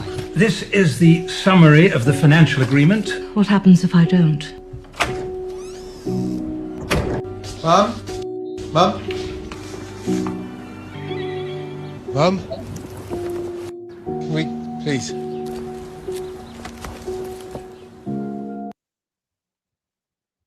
All right. All right. We're back. We're back. We're back. What y'all think? Was that Yeah. one lady, the sprinkle lady? Yes. Yes. I couldn't tell because there were like 17 and a half filters on her. And I wasn't quite sure. But I mean, can we just and Obsidian, I apologize because we both kind of just like double dutched. But can we just get to a place where we stop listening to slack-jawed North American big backs who obviously are toxic misandrists? Can we just, as a general rule, stop that? Because she has done nothing other than lead people down a road to hell. And there were people who used to compare her to the Godfather. And I'm like, no, because here's what I would say to people. Nobody really was paying attention to what the Godfather was saying when he put up 805 plus videos on what men need to do to get themselves together. You know, when he started talking about you need to lose weight, you need to dress better, a lot of those things resonated with me. Thus, I lost weight and started to dress better. This woman has yet to produce one person who has said, you know what? I have changed the course of my life. I now have the perfect, wonderful, doting husband with the picket fence. I haven't seen any of that. And what happens is, and the only thing, because Les Brown famously said to me one time, David, even a broke clock is right twice a day. The Disney thing is definitely one of the delusions that women have. I will give her that. But let's talk about what no one wants to talk about. Too many good men are losing to men who are not necessarily dangerous. They just market danger better. And it's not always that women want evil. It's that a lot of people are still immature enough to mistake recklessness and tattoos for masculinity.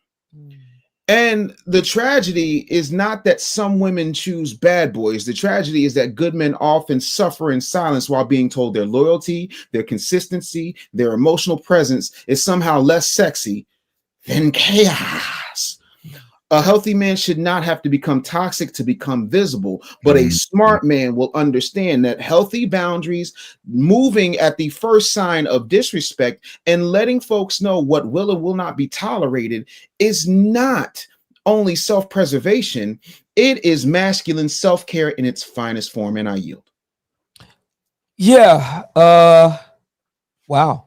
That was Bill Nye, wasn't it? That the actor that we saw there, Bill Nye, the science guy. I had to look that movie up. I never seen that. No, I forget what that movie's called. He looks like Bill Nye, but it's not Bill Nye. Bill Nye's not a Brit. Okay. I'm gonna find it for you before we're out of here. Yeah. Did you guys hear about Shiraz 7, also known as the Sprinkle lady? Her husband recently passed away. I heard that. Yeah, I heard of that. And I believe this was last month. And listening, she made an announcement. I saw it on Instagram. And the things that she said about her now deceased husband gave me chills. She said, all she said was that he was a good provider. Now, I've never been one for sentiment. I'm not a sappy, sugary sapper, and I'm not a flowers and chocolate guy. Nobody will ever accuse me of being a lover boy. But listening to her, on top of everything we known about her over the years, she did say that her husband was considerably older than herself. That she showed the photos of them together at whatever point in their marriage it was. You could tell that he was much older than her. From what I could see, he was not native Black American. Either he's African or he's from the Caribbean, something like that. In any event, to be remembered by your wife as a good provider, not a loving husband, father, son, the love of my life, my best friend, but a good provider. That just struck me cold, man. Mm-hmm. That struck me cold. Yeah. I can only imagine what got you gentlemen are married. I've Yes. never been married. I will likely never marry. I'm in a confirmed bachelor all my life, all my adult life. I have a lady friend, but we're not married. You gentlemen have jumped the broom. Mm-hmm. I can only imagine what brothers like you, or failing that, brothers who would one day like to be married. I can only imagine what they think. My God, that's cold, man. Wow. That is cold. My God, that's cold. Wow. Whew. What about you, Don? Well, the thing on the Shara 7-piece, I mean, if you understand who she is, I mean, you can understand why she praises that, why she isolated his value, even though at his passing to being a provider. She is 10 toes down, sold on being a gold digger. She even makes material on how to be a gold digger. And I understand exactly what you're saying, Ali, but I would be disappointed if she was saying that anything other than that, because then she would be grifting. You're not really a gold digger. I think it's expected. It's consistent with what she actually represent. And she and her flock too is to be trophy wives. It's to stick around as long as the resources are in there and do whatever you like. Whatever you like. What's that coming to America? Yeah. So when you see a woman like that, you don't really see her mourn. When you see her praise a thing, is usually resources or monetary value. And that's just the game. That is what it is. You have a plethora of women that are becoming like that. And if we're expecting anything more, a stronger connection on a level of love or anything like that, then we're going to be deceiving ourselves. That's just the game. You know what I'm saying? A lot of people are deviating from the principles that were outlined for relationships and marriage in the first place. And we have to start understanding that and embracing it as reality. Yeah. I think the first video you played, and I used to play it a lot, and it kind of like, I can't recall, but I really wanted to speak. Oh, I know what I wanted to say. They were in court, and I think she had traumatic triggers about being called the B word. Yes. Now, what I can say to that is, man, if a woman tell you about her traumatic experience, and she tells you that this is a trigger for me, and she's trying to deal with that, or she can't, or she's struggling to deal with it, and you give her your word that you're not gonna violate that trigger, and be a man of your word, man. Be a man of your word. I get it. You get angry, you get mad, but your word is your power. But I do feel like a lot of women are trying to push principles on to men that don't align with those. They weren't raised in the same household as you. As bad as y'all are calling us the same community, when you look within it, a lot of us are deviating and going our own direction. So when we interact with each other, it's highly unlikely, especially today, to see that we're aligned on the same principles instead, especially religion. Maybe back in the 50s and 60s when we had Wall Street and all, in 20s, when you stack 10 brothers up against a wall, most of those guys went to the AME church. All of them identified as a Islam, Muslim, or Christian. But now it's very fragmented and scattered. So you have to have a conversation and understand what morals that do people walk by. Because I've run into a lot of men that would hurl the B word left and right, and it does not intersect with "I don't love you." That's just how they talk. I was in the military, man, and we got some vulgar people. You would think they hate you, but that's just how they talk. And some of these guys were ex-drill sergeants. You have to have a connection and an understanding with a unique individual to be able to understand how they behave and what they accept as moral before you just start casting these things onto people. Mm-hmm. You get what I'm saying? Yeah. Because otherwise you're gonna deceive yourself. And I'll land there. Yeah, man. So number one, the movie for the audience that's watching, and shout out to everybody that's currently watching. If you're not subscribed to our particular platforms, please make sure that you do. Make sure that you like this particular video and send it to 2, 3, 4, even 5 people. Definitely send it to your homeboys and your homegirls, because we think this is extremely informative and helpful. You guys touched on a whole bunch of different things based on those clips. The main takeaways for me was both with Dr. Tressie and with what some of the ladies were showing and displaying or even talking about when you dehumanize men or reduce them to just wallets, this is what that looks like. You're expendable, you're replaceable. They're not seeing the person, they're seeing the bank account. And one of the things that as men that I hope in this space we get really good at is encouraging men to have a wide, robust, diverse number of areas where they can find purpose outside of just how much they make. Because when you lead with that, sometimes you'll end up with women like that. What's her name? Shira 7. Shira 7, whatever. But she's also known colloquially as the Sprinkle Lady. Yeah, Sprinkle Lady Shira 7. That's the type of woman you can end up with. Now, again, if that's how she's reacting or responding after his death, imagine what life was like when he was still here. Wow.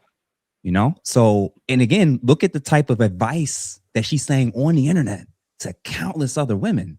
If she's saying that, and the way she talked after his death, I wouldn't be shocked if she's actually following her own advice. And what we're saying is guys, when you're with women that don't really like you, or they're only with you because you've now reached a certain point, they're not interested in you like that. They don't care about much else. All they care about is the bills being paid and them being able to shop and do what they want. Fellas, you're again setting yourself up where you're dealing with women who only see your value in one thing. So what happens to all the other components that makes a relationship healthy? It's needed and necessary. She doesn't see those as a requirement. So F peace. Emotional intimacy is strictly about the dollar. So a lot of fellas, I'm going to be honest with you, a lot of y'all skipped all the lessons you were supposed to learn because you got to the bag and then thought, well, now I can aim for whatever type of woman I want. And you didn't realize sometimes if you don't walk carefully that fine line, you'll end up with women like that. Yeah, you increase the likelihood of running into a woman who only see you for what she can extract. Yes. When she is not involved in the investment process or the timeline of building up to it, which is why I call myself lucky. I call myself blessed that I was able to find a woman when I was in college in my 20s, when she was in her early 20s, and get out of the game and start building from the mud. Because there is a narrative, and I understand it, to be able to go out, get your bag so you can offset the nuances. And it's a gift and a curse that comes with it. Yeah. You know, this right here, and I just wrote it down. This is one of the reasons why I talk about at the Black Manosphere Conclave, how success will change you. Getting this money, it will change you. And that sprinkle lady piece is very vivid to me. We're going to have to really deal with that in Vegas because, like you said, she's spreading this view. My God, it could be millions of women out there that's getting this stuff. And we got brothers in the conclave making good money. They're getting their head on straight thanks to brothers like Jeff St. James. We got the kosher clinician, Professor Odie. Now Jeff St. James joining us. We got brothers getting themselves in physical shape like Dave Anderson's talking about, and making good money. And I don't want to see these brothers with, I'm trying to be very diplomatic here. I don't want to see them with somebody like that. Okay? I don't. I would see it as a colossal failure on my part personally and on behalf of all of us. with the conclave.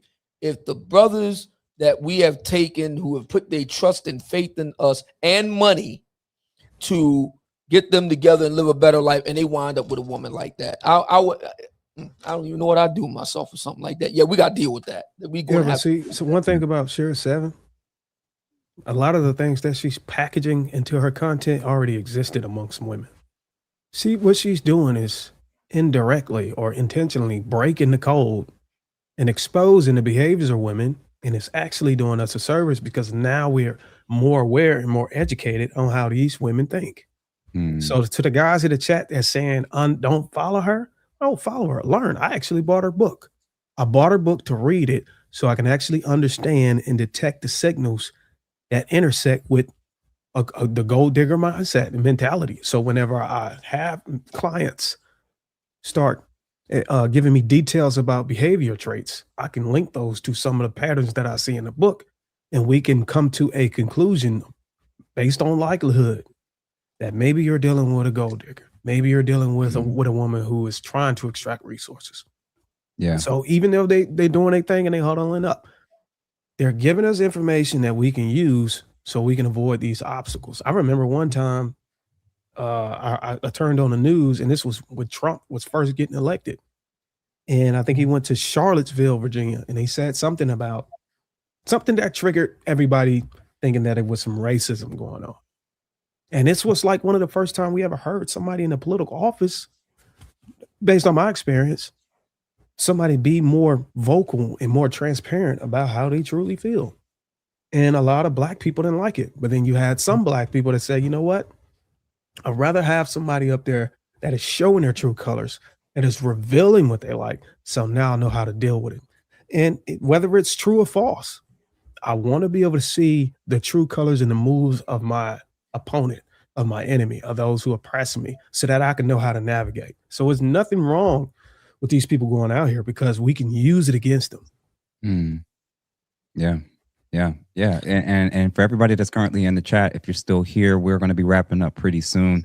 And again, we hope that this is very helpful just to bring awareness. We're going to be watching a few more clips, and then we're just going to close out with going over the signs and symptoms of different forms of female aggression, abuse, and misandry, and how these are all excuses to dehumanize boys and men, basically. And then in the end, we're just going to make some recommendations between the four of us that we think can be very helpful. And even those of us who have maybe even gone through some of these type of situations with previous women from the past. Dave, did you have something? No, I'm gonna let you rock, bro. Like I think I'm 100% with Darwin. I think we cannot live in an echo chamber. We got to know what the enemy is saying. When I say the enemy, anybody who's opposed to good, healthy, stable marriages and relationships that are built on more than just financial provision that falls 100% on the male while they sit back, eat bonbons, and get their little piglies pedicured. So yeah, no, I'm good for now. I have an announcement at the end, but you know, let's keep the show going. We got stuff to do. All right. So our last few clips that we're going to be going through is just examples of what to be on the lookout for and to recognize. And they're all different forms of aggression, which is very, very helpful. They're different forms of aggression. They're different forms of abuse. They're different forms of toxic traits that can come back to bite you in the end if you ignore them. So first, we're going to start with public emasculation. Then we're going to get to women that boast and brag about their bad attitudes and being the antithesis of peace, and talking about, you know, how he got to be able to handle my bad attitude and everything. And then also just the flat out crash outs. So we're going to watch those few clips, and then we're going to close. Do you live here? I'm just staying here right now. Okay. So even if nothing physical happened, we prefer if both parties can separate, being that he lives here. No, I'm not leaving, so. And we told you not to come, and you chose the king, so no, I'm not leaving. We chose that we have to come. No, he told you not to come anymore. We have to come. It doesn't matter, I'm not leaving, so. I'm drunk, I'm gonna go to sleep, and that's what's gonna happen. So you can leave that. Okay, hold on. No, don't talk to me anymore. I'm telling you right now to get the out. The person who called is the person who actually lives here too. I don't care. Okay. It doesn't matter. You're just being disrespectful right now. No, you're being disrespectful. No, I'm not. I'm trying to go to sleep. No, I'm not. And you're bothering me, so leave. I don't care who you are. It's the law. I know my rights. I don't have to do shit you say. It's his house. You No, want to I'm go? not leaving. Well, you have to. I don't have to leave. Yes, you do. You have. I don't care. I'm drunk and I'm not leaving. No one says you have to drive. I don't you can't have be to. here. I don't care. I don't have anywhere to go. This is where I stay. Oh, you don't live Because here. my apartment went up to flames. So no, I do stay here. He told me I could stay here. So you'd rather get arrested for trespassing? I'm not trespassing. So we're gonna tell you one more time. I'm telling you, if I get arrested today, I promise you, I'm gonna be quiet and I'm going to sleep. I told you that was our plan. You went in the shower, everything was quiet. I'm asking you, please, to tell them to stop. Please, I'm begging you. Please, I'm trying to go home and sleep. I'm asking you, please. I'll be gone in like 4 hours. Just let me sleep. Please. You please to tell them to leave, please. I'm begging. All right, get up. Please, no, okay, I'll leave. Get up. I'll leave. Get Leave. up. I will leave. How many chances did we give you? Please. I want to press charges. He hit me. I have bruises to prove it. I have bruises to prove it. He hit me. I want to press charges. He didn't even press charges on you. Okay. No, it doesn't matter. Okay, that's I'm fine. getting That's arrested. fine. That's fine. I'm getting arrested. I want to press charges. I want you to press charges. I have a bruise on my back. Keep walking. I have a bruise. I'm not resisting, though. Why are you bringing me half naked on the fucking road, bro? That's where our cars are. Now, I want to press charges. You better be arrested, too. I want you to take pictures of me. Stop. Let me say something. Stop. Don't you ever in your life. I don't care about you. Come if you don't. She's trying to hit me. Record it. Kamisha! Kamisha, get the fuck out the house. What do you got going on? Look. So I'm at 6442. You hit me. I'm like. Y'all ever call the nigga a loser to his face? I promise I'll have you skipping around your home just like this. This is why relationships don't work. Because men really just want one thing, which is peace. You see how I feel right now? This is how I always feel. And this is how she feel right now. But it come at the cost of telling you a loser. So you not going to be able to get it and her at the same time. Who going to be the one? As somebody who always been genuine, as somebody who's faithful, all you got to do is not ruin the mood I have right now. And it's easy. Just stay over there if you don't want to be over here. It's simple. Even that's too much to ask for. Not only are you here when you don't want to be, but then you're going to cause more problems. For what reason? That's crazy. How are you 30 and still doing this? I don't understand it either. And then y'all be 30 plus bragging about being crazy, evil, and having a bad attitude. Y'all on the slow list too. Y'all don't think it's time to wrap that shit up? You 33. Why is you still talking about you got a bad attitude? Like you 13. You grown as f***. Why y'all? I'm just trying to see, like, what about that is attractive? I couldn't imagine going around telling niggas, yeah, I got a bad attitude. I ain't nothing to play with. It give autism a little bit. Yeah, you need to go get checked out by them people. You may need to go get a check. You probably can get a disability check. Seriously, when I hear women start talking about, and y'all grown as f*** talk about, I got a bad attitude, I'm crazy, I'm evil. You qualify for getting a check. Something is wrong upstairs. I ain't gonna say it's empty, but you got some screws loose. There's no possible way that y'all think that that's a cute personality trait to have. A bad attitude? A bad attitude equates to you throw temper tantrums. You grown as on that shit still? Y'all still ain't grew up? I would love to disagree with her, but I can't. Everything she's... All right. And then we are back. What y'all think? Wow. Oh, real quick, because I saw a banger super chat come through. Shout out to John for the $100. Glad to see intelligent black man. Representing the manosphere. Happy to support this type of growth. You guys have Cash App for the collab. Oh my, hold on now. Yes, we do. What's my Cash App? I think mine's is Ask a Brother podcast. I'm gonna check. Bro, you don't know your Cash App? It ain't in all them clinicians therapist notes. Did you leave your notepad in Turkey?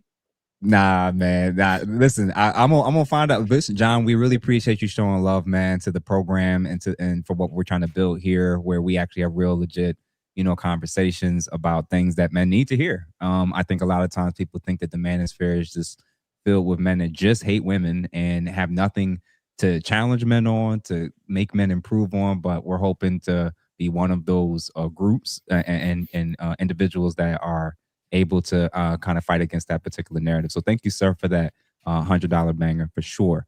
Then Growth Talk, we already had you. Thank you again for the 5. Logan, again, thank you for the 279. Much respect to you guys. Black Dove, I agree. I also don't recommend women get married. Ladies, protect your freedom to leave when you want. I lost everything trying to leave. Don't be me. I'm going to say this about people who have either been married before or have really bad experiences about it. My view and lens when it comes to these type of discussions, and even what you're bringing up, and thank you, Black Love, because I saw that you've been here the last couple of weeks, I think, when it came to us doing this, particularly on Wednesdays. I'm totally comfortable and fine with people recommending, at minimum, that people be aware of the concerns of being with the opposite sex, whether it's marriage, whether it's non-marriage, whether it's cohabitation, etc. Be very careful about just blatantly telling people, don't get married. Don't deal with Black women. Don't deal with Black men. Don't deal with women, period. Like that gets a little bit far. I think it's much better to kind of let people know what they can get and experience with their eyes wide open, good and bad, pros and cons, and then let people, choose from there versus just simply taking your pain and kind of placing that onto their future, if that makes sense. But thank you. Thank you for the $4.99. Go ahead. Yeah, the projection is real on this chat. You said it's everything, crazy. but Some of the stuff I can't even show it. Yeah. I think it would have been better, and this is the thing that separates us behind a microphone from people who listen, because we're able to, look at the things that we've experienced objectively, even though we, endured some type of harm or some type of struggle. Mm-hmm. If you're saying that you were trying to leave and you lost everything, maybe look at that part of it. Like, instead of telling people not to get married, figure out how to position yourself to not lose everything when the next time you get into it. If that is the underlying issue that you're suffering from, because there's ways you can go into these connections and relationships and protect yourself, protect your assets, the things that you value. And there's premarital agreements. You can leave free. Most of these states allow you to exit marriages with no fault. So, and then there's Iowa just come out with a new law that they're trying to pass to where you can opt out of no fault and put the causes inside of the marriage contract that allows you to provide proof in the event of a divorce.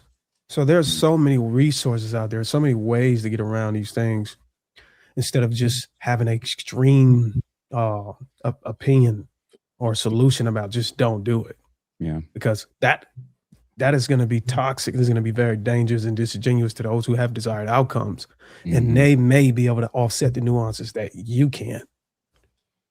Yeah. Yeah. And that's really good words. And in regards to the different clips that we watched, whether it was the public emasculation, women that take pride in being difficult and having bad attitudes, and then also just the rage out sessions, the crazy moments. And I'm learning and realizing in hindsight, man, people who I was shooting my shot with, or women that I knew had certain history, because of how they looked, because of how attractive they were, because of how good the sex was. In the past, I definitely ignored a lot of the stuff that we just watched. And I didn't see it to the degree of like I was dealing with somebody who was destroying property and all that stuff. But I've seen some of these type of traits. I saw examples where they would talk down to the men that they were in relationships with. I saw that the horrific when you have a bad attitude when we're in the honeymoon stage. That's hard. The honeymoon stage is supposed to be when we're on our best behavior. So what I'm saying is, man, is all of these things, in my opinion, are all things that can definitely lead towards calling the cops, sitting in court, trying to fight for your freedom because they're saying Lord knows what about you, And again, what do you guys think, man? Starting with you, Obsidian, in terms of just any of the clips that we saw.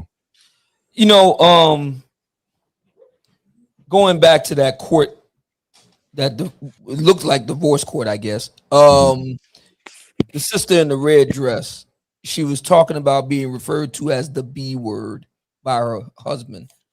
And I really, that's no way to refer to a wife or significant other. We can't abide by that. That's not proper.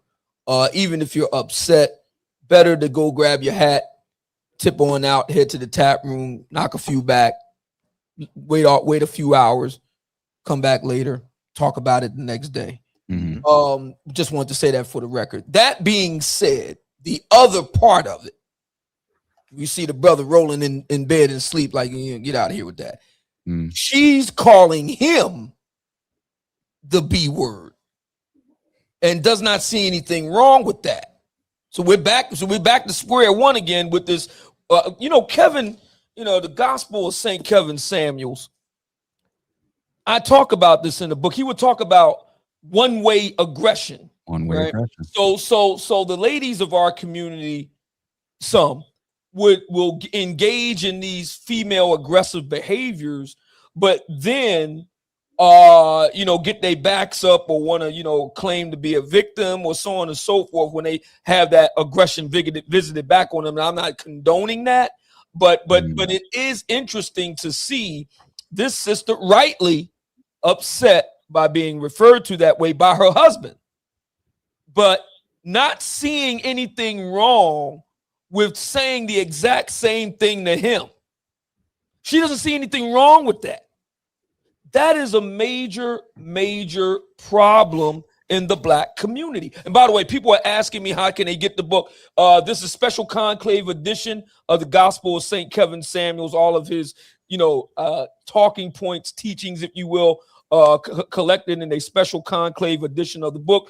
$100 signed, $75 unsigned to my Cash App.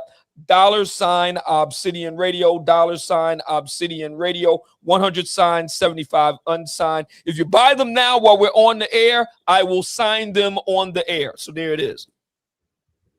Okay. I have it. It's phenomenal. For the record, please. Same. Yeah. It's a phenomenal book. It is beautifully bound. It is very well gathered and written. So make sure you Thank you so much for that, Dave. I really appreciate that. Thank you. No, I love it, man. All right. What about you, Darwin?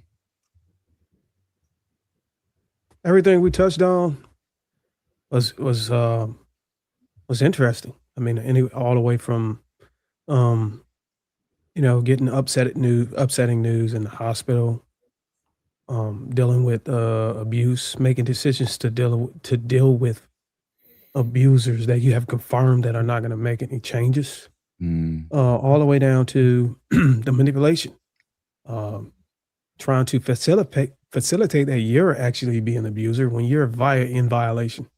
So we turned so many corners on this in this conversation, but what we can all see and all do is be able to peel back the layers and see that all of the things that were talked about could have been prevented, even though we haven't touched on it. But for educational reasons, you could see the nuances. You could see where people are dropping the ball and making mistakes. And I think that's what makes us experts at some of these things that we deal with on a day-to-day basis as content creators off the platform.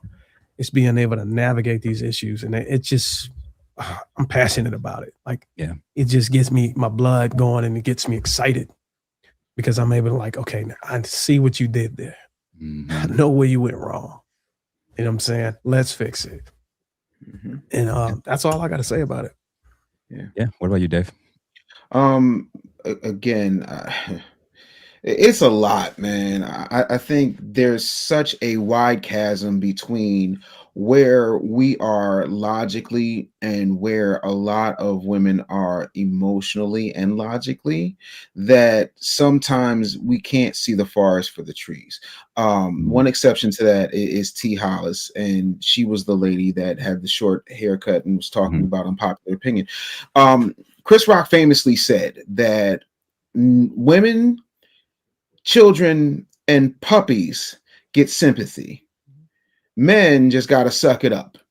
And that is so problematic because we don't address why we're depressed. And it's so funny how often we hear so many folks talk about, well, they have this intuition, and they sound like Cisco. I got this feeling, but the feeling is never your man's depressed. Your man feels unappreciated in his own home. Your man feels like he's not heard. Your man feels like he's not being respected for the time, effort, and energy he puts in. Your man feels like he takes a back seat to the kids, the car, the dog, the cat, the bedroom furniture, and the bathroom mat. And if we say that, then all of a sudden we're weak. If we say that, then all of a sudden, like, what do you got to complain for?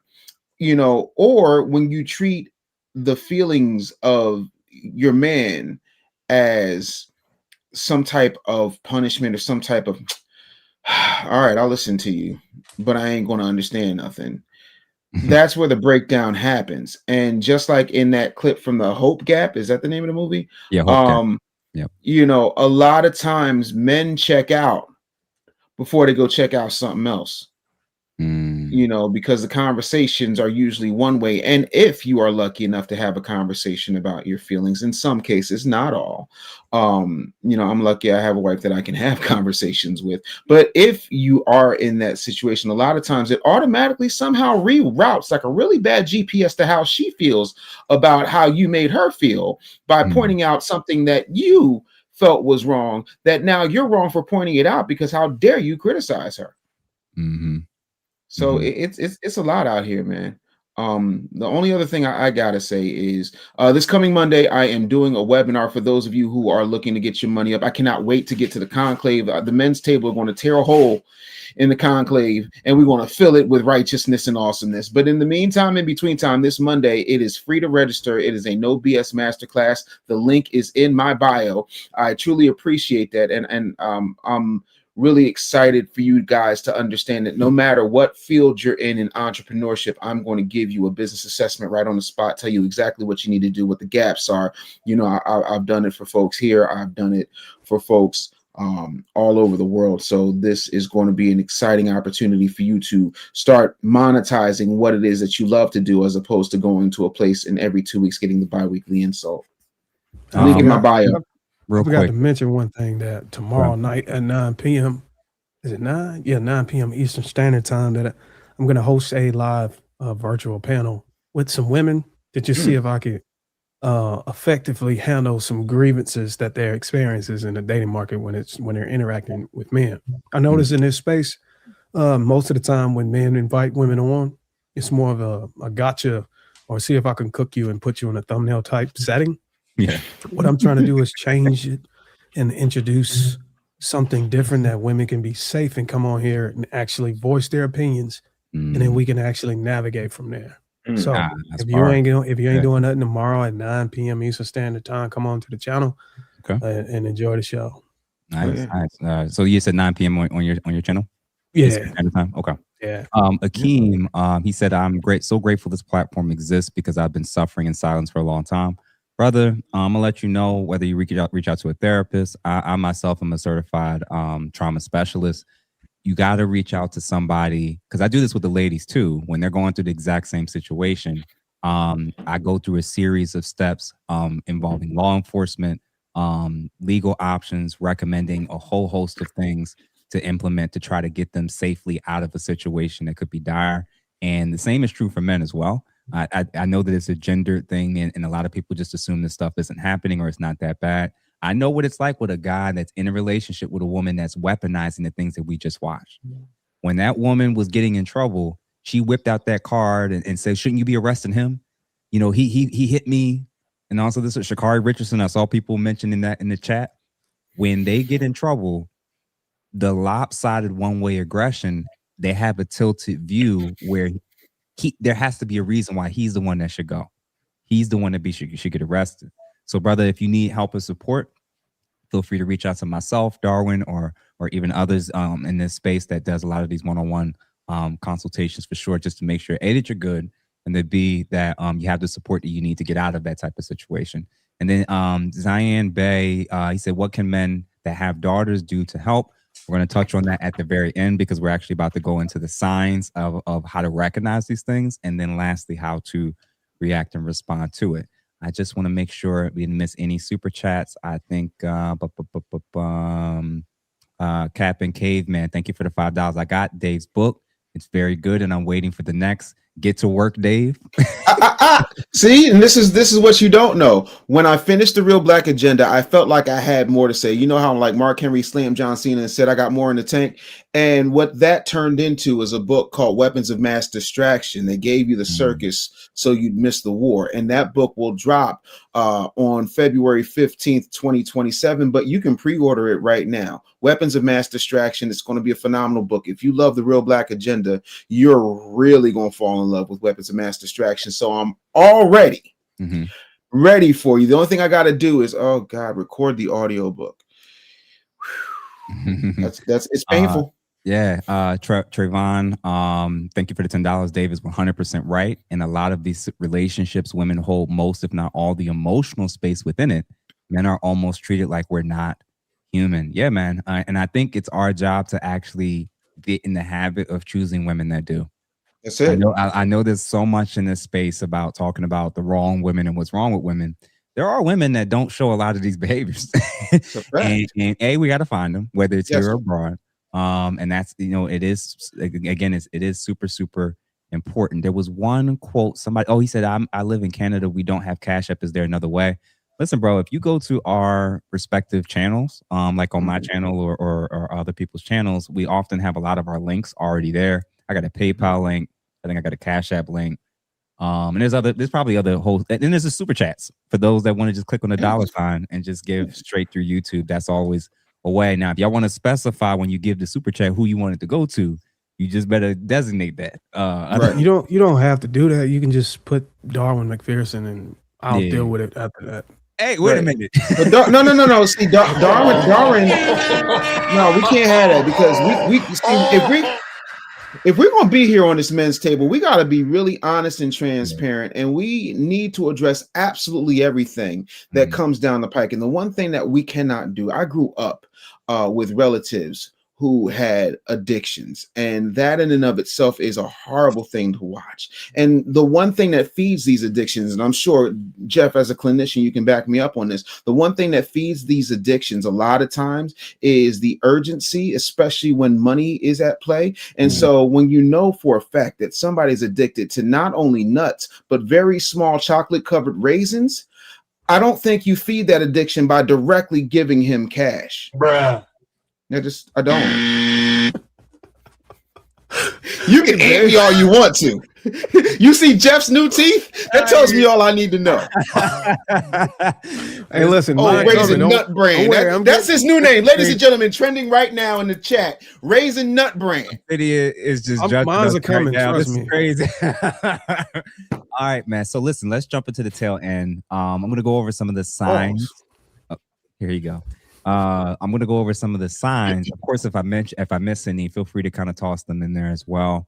Gentlemen, and everybody watching, these are signs and forms of female aggression, abuse, and or misandry that often leads towards having lower views or dehumanized views of men. So for starters, we mentioned it at the very, very beginning when we did Dr. Tressie, McMillan Cottom, and other examples. Apathy and callousness when it comes to either sex. So if you have that towards men, you're already on the spectrum of somebody that could be close to being okay with justifying those types of things when you see it. There was a show back in the day, not too long, it was a while ago, called What Would You Do? Y'all remember that? Oh yeah. There was moments when they would do women hitting men in public and then men hitting women in public. Did y'all remember that? I remember. Yep. Yeah, right. Yep.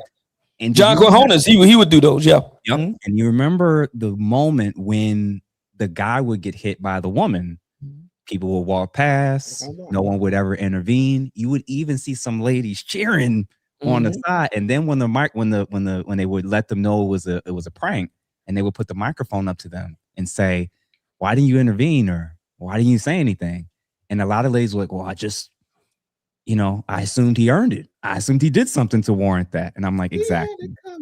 When you have such a low view of men, even when you seeing them getting abused or humiliated, you'll think they did something to deserve it.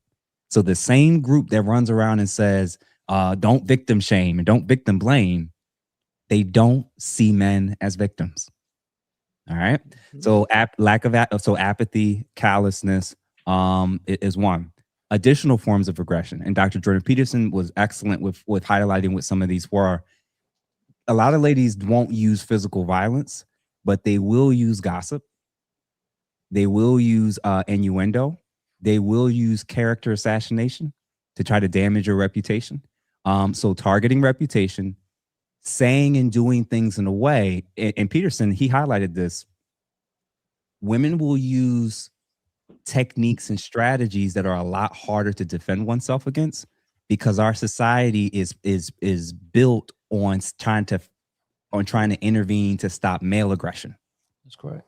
So as an example, false allegations, right? Where we don't have a registry for that. So we don't protect future men from dealing with somebody like her. And a lot of men can have gone to jail for years. Mm-hmm. And what's wild, and I never even thought about this, when they're lying under oath and then somebody gets arrested, loses all their property, there's rarely ever any real recourse. So for me, these are some of the telltale signs, like I said, gossip, innuendo, shaming, targeting a person's reputation, false allegations, just a general lack of empathy for men, which obviously includes apathy and callousness. These are some of the potential ways in which they can show it. And I have a quick note where it says female aggression often manifests through indirect, relational, or social methods rather than physical violence. Now, obviously, we did see some examples where they can get physical, but that's not often what it looks like. So for gentlemen, if you've dealt with women and just because she didn't put her hands on you doesn't mean that she isn't doing any of these things that's also concerning and dangerous. So female aggression can manifest through indirect, relational, or social methods rather than physical violence, aiming to, again, damage reputation, social standing, and or relationships. Gossiping, social exclusion, silent treatment, backhanded compliments, passive aggressive behavior, trying to emasculate you in public, even down to using verbal forms of abuse and aggression, and will spin the story. This is the big one. They'll always spin the story and narrative to make themselves look like the victim, even when they were the perpetrator. Mm-hmm. All different, various nuanced ways of how. And so again, Darwin kind of alluded to it, and I'm going to allude to it. We're all going to allude to it at the end. We're going to have some potential consequences or reactions or responses that we think you guys can move to kind of approach and deal with, navigate this stuff if indeed you are encountering it. And then last but not least, the new one, because of social media, cyber aggression. Using digital tools for intimidation, such as, again, starting rumors, sharing non-consensual sharing of information, et cetera, et cetera, et cetera. So those are the gambit. And of course, there's physical aggression as well. But those are typically the gambit of how women typically show their various forms of aggression, misandry, outright abuse. What you guys think real quick? I think it's an excellent short list. I would add to that some of the more classical or conventional signs to look out for in a potentially abusive situation. Isolation is one of them. In the more conventional, traditional literature, it will be stated that the abuser will attempt to isolate the victim, if you will, from the family members, from friends, from social circles. And we think of this in terms of men, and to be sure, there are men who do that. But there are women that can do the same thing. We know that when men marry, for example, they lose their social circle. It's often framed, and there is truth to this, that the men seek the women, their wives, to be their, social media, not social media, but social events manager and arrange all the appointments and do this and do that. There is a ring of truth to that. But what is often left out is that a lot of wives or significant others will kind of needle their husbands about hanging out with the boys or things of that nature. And of course, everything has to be adjudicated, fairly and with a sober and judicious mind. So I'm not talking about guys who are always hanging out with the homies and carrying on. I'm not talking about that. I am speaking about the fact that when men marry, they lose their social circle. Okay. Whereas women, when they marry, they keep or expand their social circle. So that's a factor. If you're in an abusive situation, one of the classic telltale signs is attempts to isolate you. So that's very important. Okay. What about you guys? Go ahead, Dave. Wow.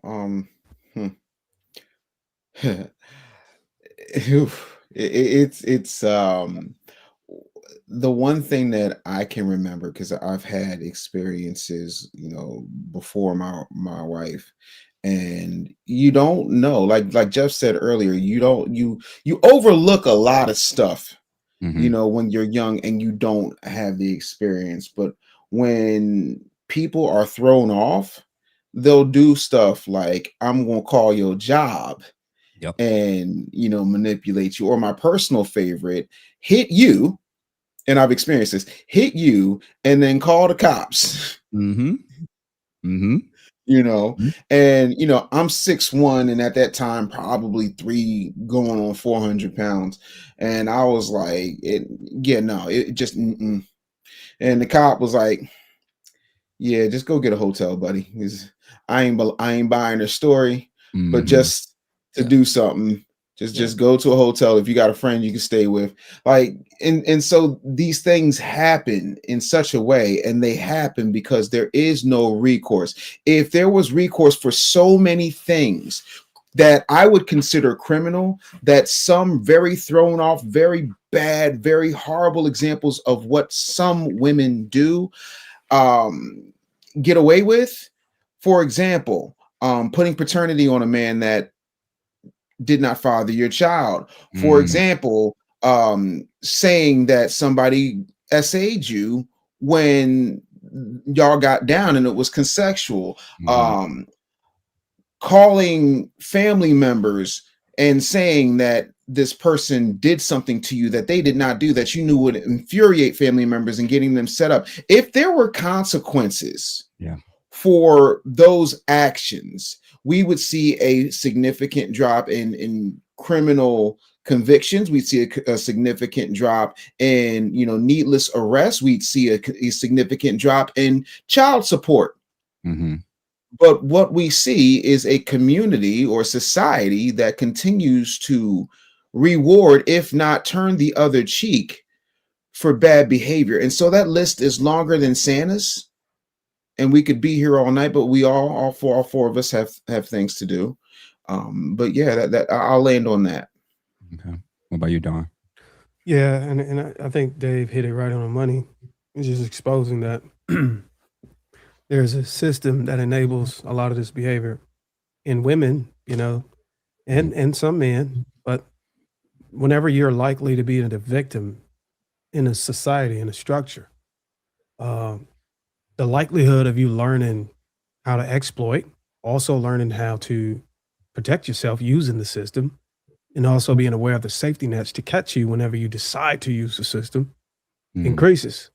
So women are learning the laws, they're learning the workarounds, they're learning how they can be protected. And they're using that to their advantage whenever they want to, fly off of the handle. And that's just a game.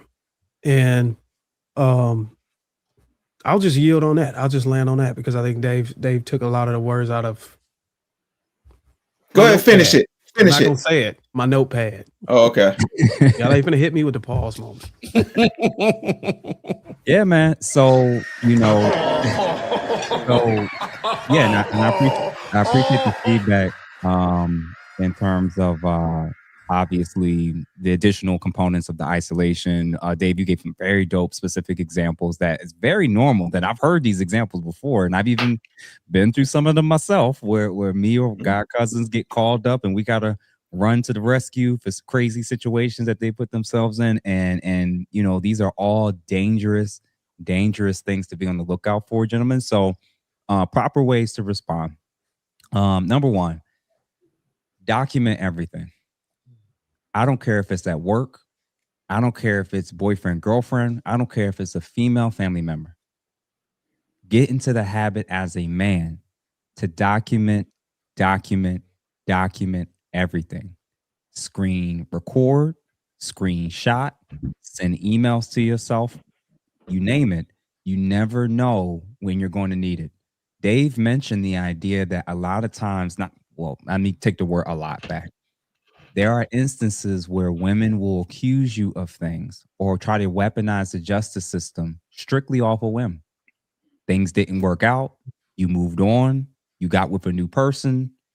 Maybe you did something wrong. Maybe you cheated. Whatever you name it. And then at that point, Darwin mentioned it, when that switch goes off and she no longer cares or loves you or sees any value in you anymore, you don't know with women that have this mentality what they're capable of doing or saying about you.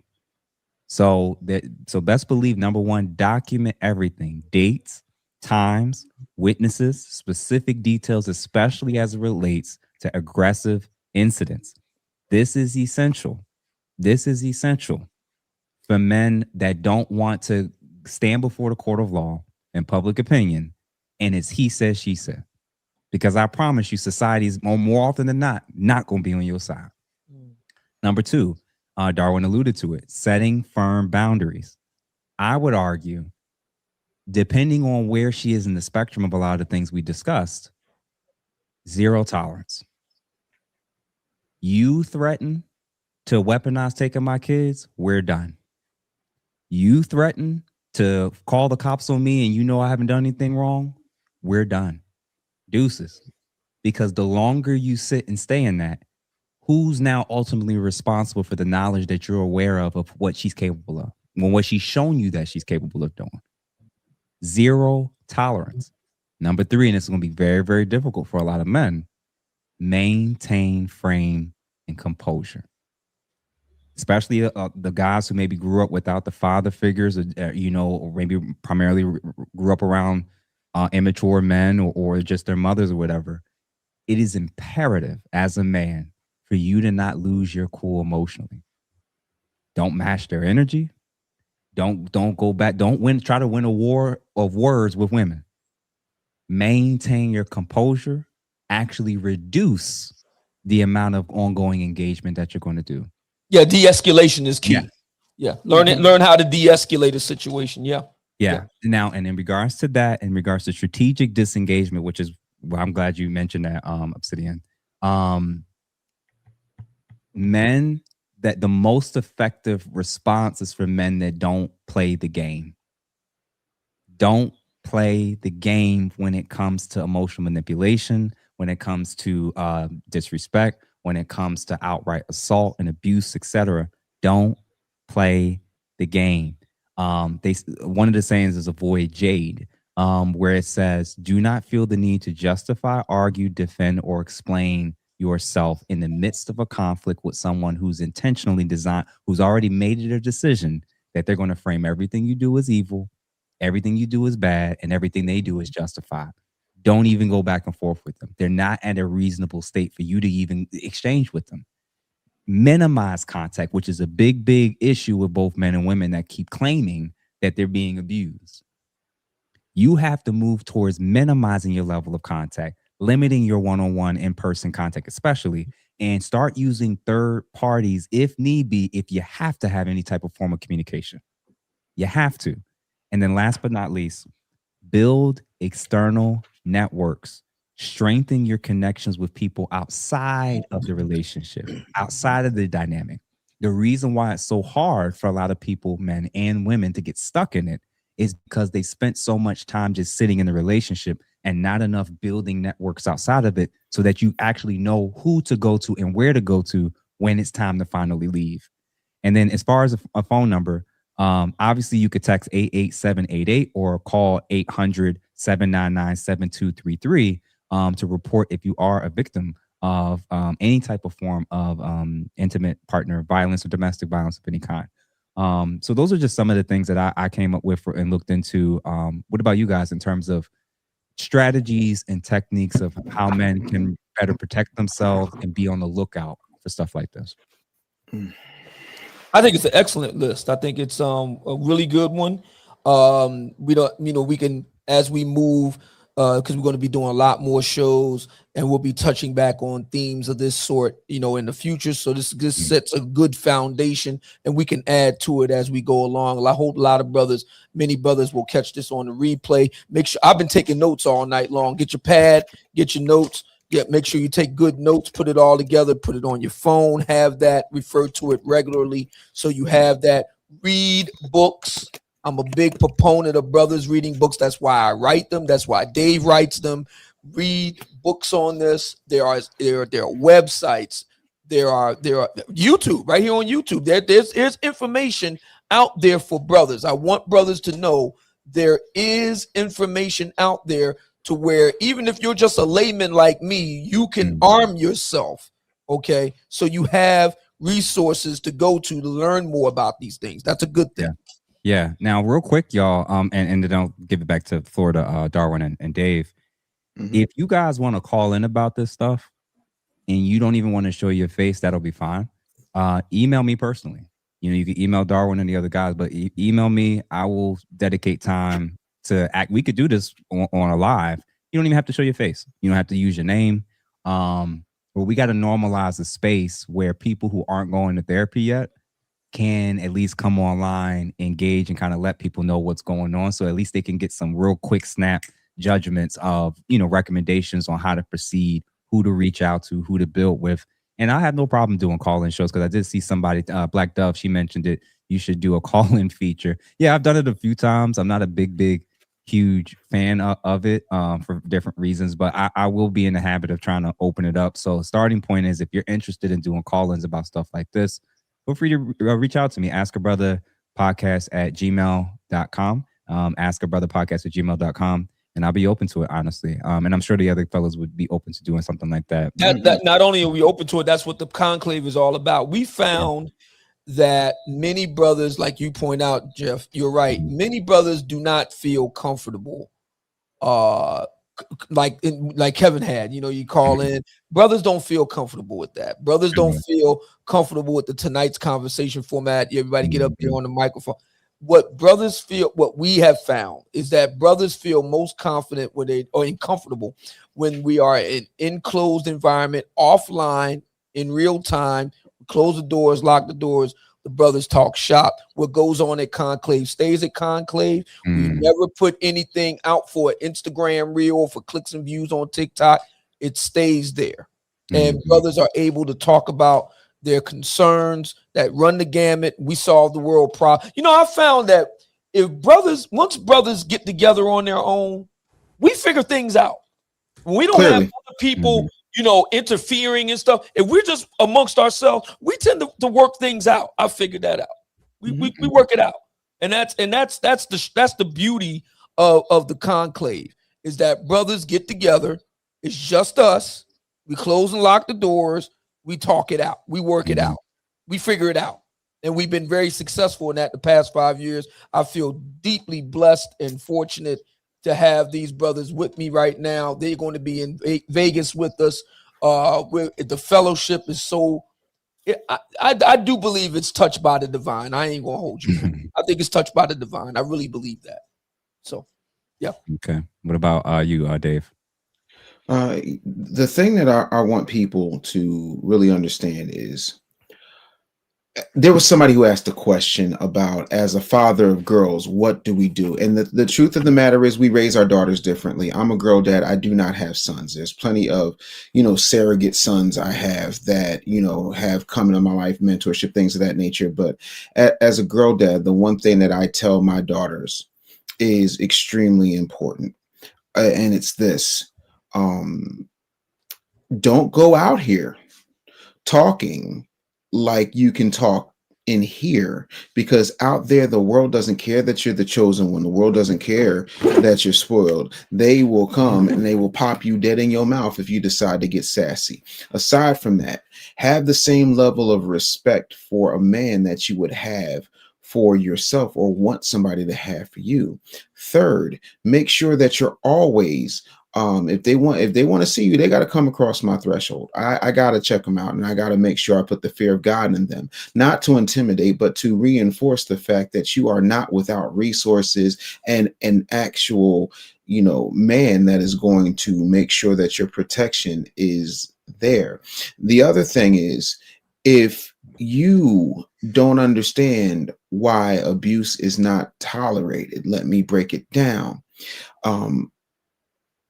Men need to make sure that we are combating abuse with documentation, as was said, boundaries, distances, witnesses, therapy, prayer, discipline, and the courage to leave before you become a headline, a hashtag, a mugshot, or a shell of yourself. You don't want your kindness to be taken for weakness, or to put that another way, don't let your morality become some evil woman's weapon. And self-control doesn't mean staying where you're being destroyed. It means holding frame, making plans, and getting away from danger. And I'll land on that. I could go on for days. Nah, I appreciate it. And with me, being a father of a daughter now, I have to think about this stuff in a way that even as a clinician, it's one thing to think about it through the lens of as a therapist or as a brother or as this or that. It's totally different when it's in relating to your own child, and both the boys and the girls with respect to this conversation. And for me, my starting point is I want to hopefully make sure that she doesn't end up being like one of the women that we watched tonight. Because I think what happens is a lot of women that turned out like that, there wasn't earlier interventions. They were rewarded with relationships. They were rewarded with community. They were bailed out by their bad decisions. Their girlfriends always gave them an excuse for, well, it's because he did this or you made me do. We got to get to a place where if we don't hold we don't hold our daughters to the standard that we would want society to hold women to, we're setting them up to become those very women. Facts. We're setting them up. But what about you, Darwin? I mean, I can just echo what a lot of y'all said. It's making sure you got all this stuff annotated and recorded for your defense whenever you put in these situations, especially when it comes to false accusations of being abused. Just storing the information, also having access to the metadata and phone records so that you can see where people deleted messages and stuff. Medical records. If you ever get injured in event of abuse, make sure that's filed in the medical record. So because a lot of the issues people run into is number one is being abused, and number two is having to go to court for it, or having to just fight against it. Fighting against it, learn the laws on how to defend yourself. Self-defense laws. There's codes and stuff that you can look up within your state laws on how to legally defend yourself whenever somebody is causing bodily harm to you. And a lot of men just we walk away. Sometimes we can't get away. You know what I'm saying? Sometimes we might be cornered. So you have to learn how to be able to subdue without allowing it to escalate to a severe situation.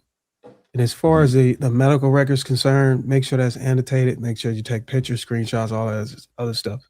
Because whenever you go into court, a lot of times the judge don't care about what you say out of your mouth. He'll tell you to prove it. Your attorney is going to tell you that too. Where's so it sucks carrying that around, especially when you solve this situation and y'all are, I'm saying you're hitting on cylinders with your wife or your significant other, and y'all are doing well, and you're looking at this stuff like you might want to delete that. Don't. Just hold on to it. I get it. It's cringy to hold on to it. Email it to yourself. Just send that's what they made. That's what they made Dropbox and Google Drive for, brother. I have both. Listen, and again, this isn't something that you're sharing with the masses. This is something for your own personal records. Imagine a woman that makes an accusation, something flippant or something super serious, and time goes by, and then later on she reaches out to you to reconnect. She apologizes. She sends you some provocative photos or something, or she sends you some innuendo, making it known like she wants to link up or hook up again.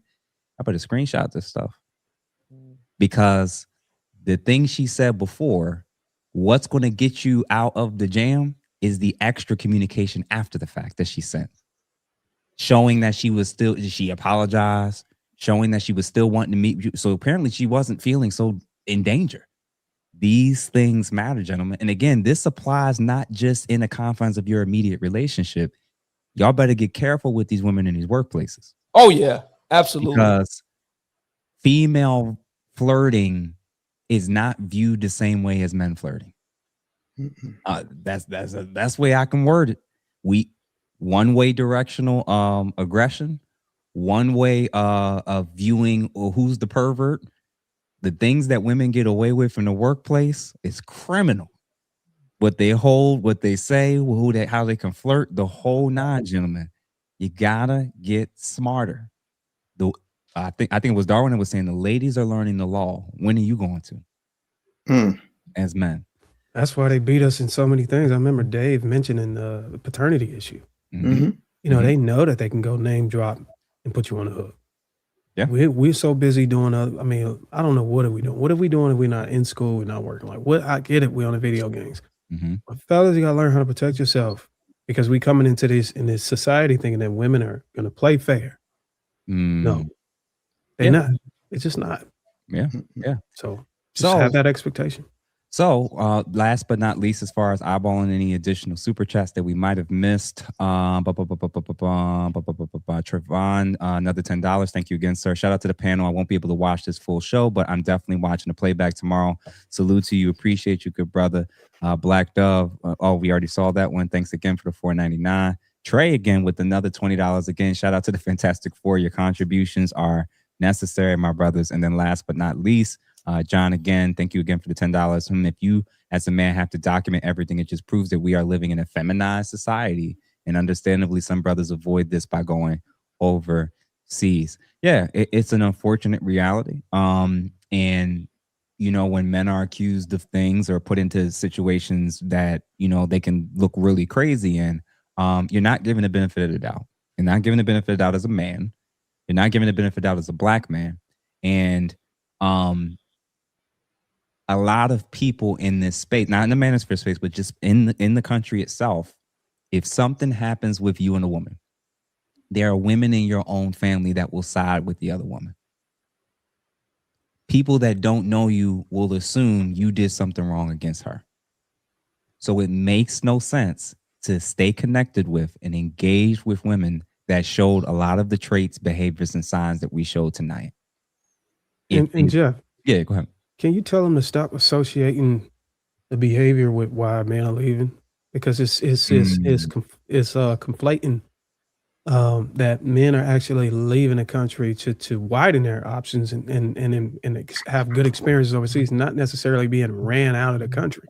Yeah, because there's guys in the country that know how to deal with it. So you got to ask, what is he doing different to where he doesn't get ran out of the country? I'm telling you, let's stop associating going overseas with we getting ran over there. Man, there's good people overseas. There's good experiences. It's not all about just being ran off out of the First country. of all, there's men that can do it just because they can. They have the ability to. Number two, if their view is I'm not being ran out, but things sure are easier with some of the women that ain't here. That's a real thing, right? So you're right. It isn't just about running off or anything like that. But I am saying to the ladies who are talking about the dating market and talking about how hard it is to find a good man, make sure you're not these types of women we talked about tonight. And definitely make sure that you don't stay connected to the women who do. Because I'm going to tell you this, as men get wiser, it's not just about how you move, it's about how your circle is. Because if you got women in your circle who's doing property damage, if you got women in your circle that's doing a lot of stuff, if he's smart, he's going to start to look at why are you cool with that? So now this is the purpose to me of the manosphere. This is the purpose of quote unquote red pill. Is about making us much more aware and smarter so that we can make much better decisions going forward. So, gentlemen, I'm hungry.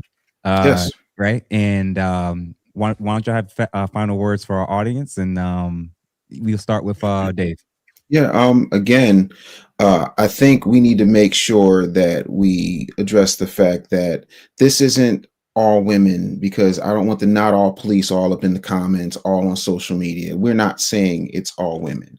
But what happens is that men have taken abuse for so long, and a majority of it goes unreported, unresolved, unheard, unsubstantiated, and it shouldn't. I think the best thing that we need to do is continue to teach, continue to be willing to learn, have hard conversations amongst each other, and then have those conversations amongst ourselves. The other thing that you need, and especially when you're dealing with manipulative people and just generally, is a war chest. I have a good friend who said to me very famously, Dave, money is oxygen. And whether you are fighting in divorce court, whether you are fighting in criminal court, civil court, or in paternity court or child support court, you're going to need to make sure that you are maximizing your ability to make money. And I suggest that you go to that link in my bio and click on my smiling face for the No BS webinar, which is coming up Monday, 6 p.m. Eastern.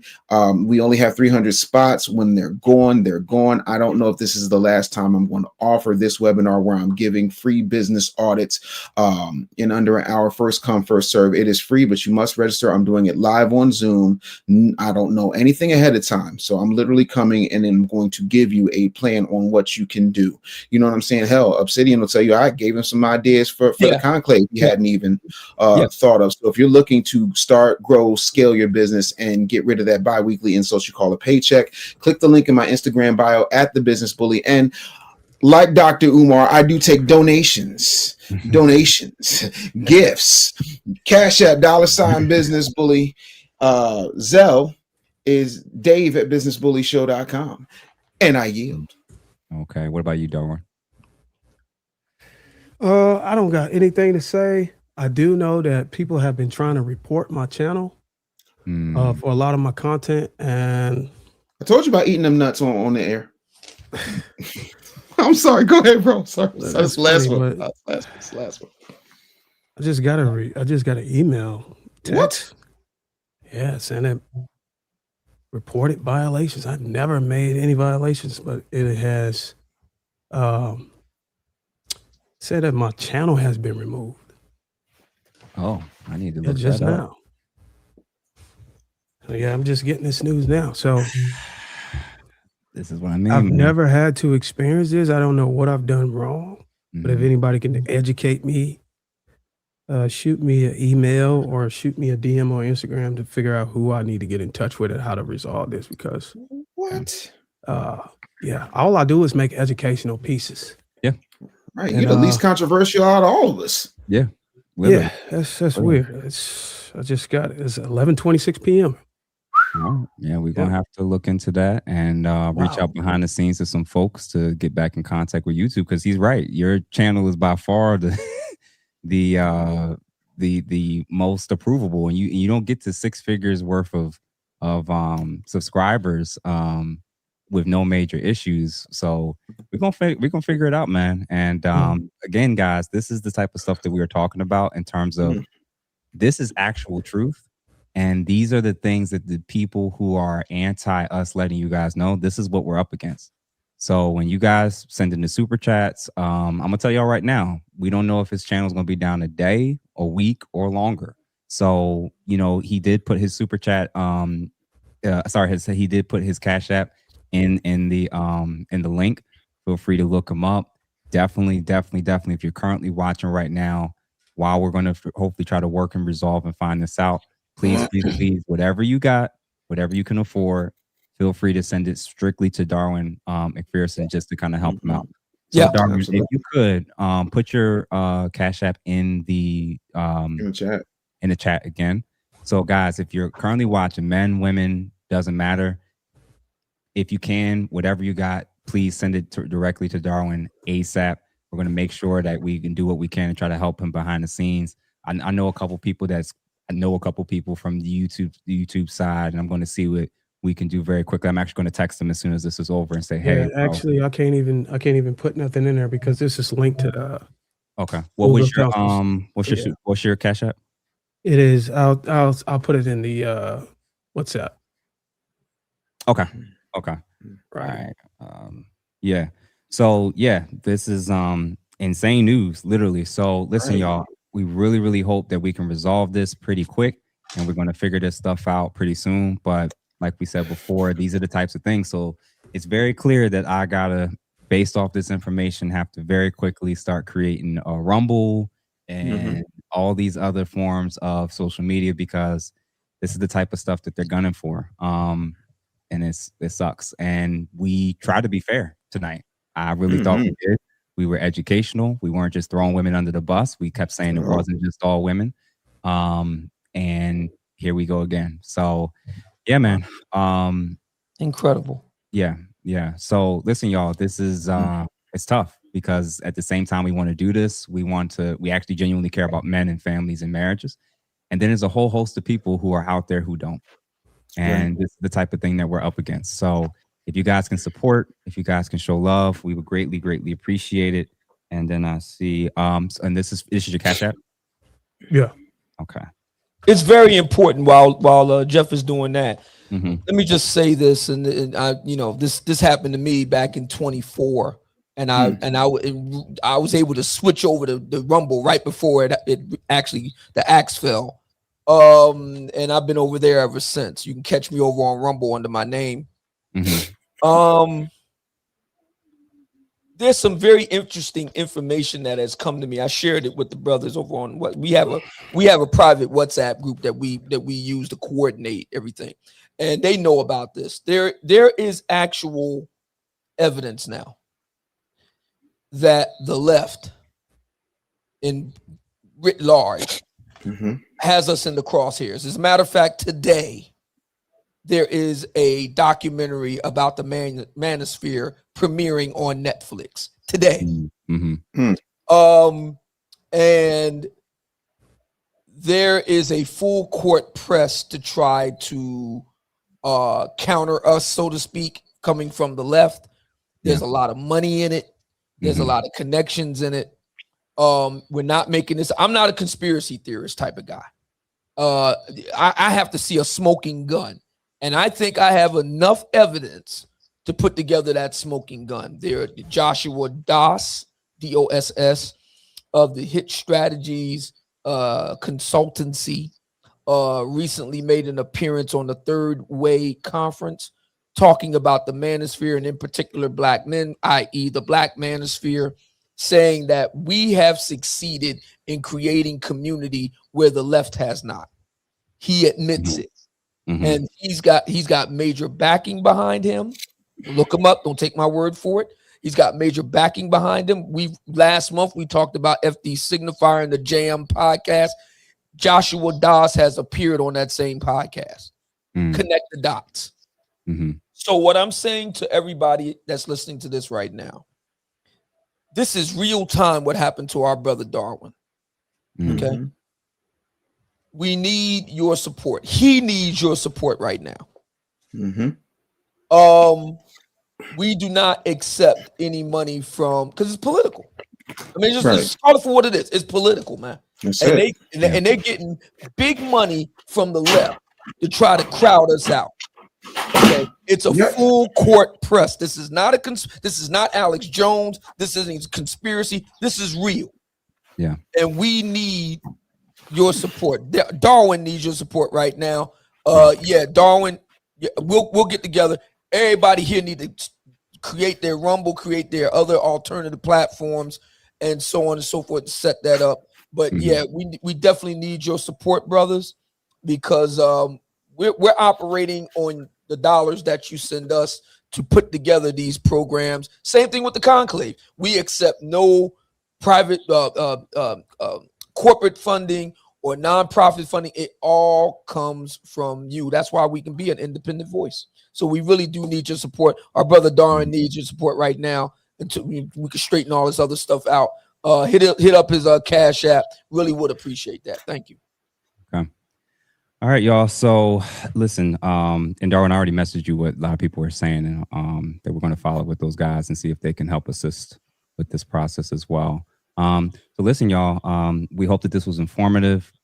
Clearly it was impactful, and we're going to see where this video goes and where it takes it. But listen, y'all, we're going to have to try to expand and start quickly figuring out additional things that this can be streamed on, because it's very, very clear that this is a noticeable concerted effort for sure. So listen, y'all, thank you for everybody that tuned in, for everybody that's showing love and support, and everybody that's going to be sending love and money and things to Darwin to kind of help support him while we try to hopefully find out behind the scenes how to fix this pretty soon.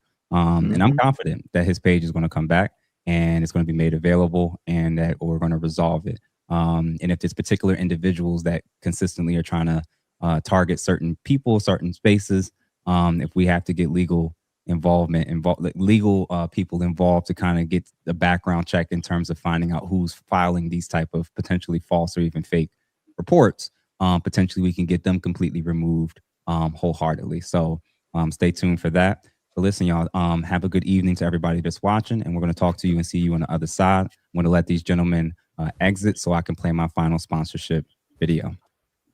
All right, thank you. Thank you. One sec.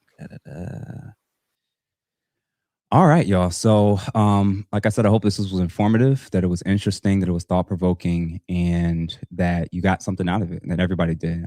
Kind of ended on a very unfortunate note, but I got a strange feeling that that means that we're probably onto something, and that this is dangerous territory. But at the same time, we're trying to do something that's extremely difficult to do, which is wake men up enough to where we can see better outcomes in the dating market, relationships, and even marriages as well.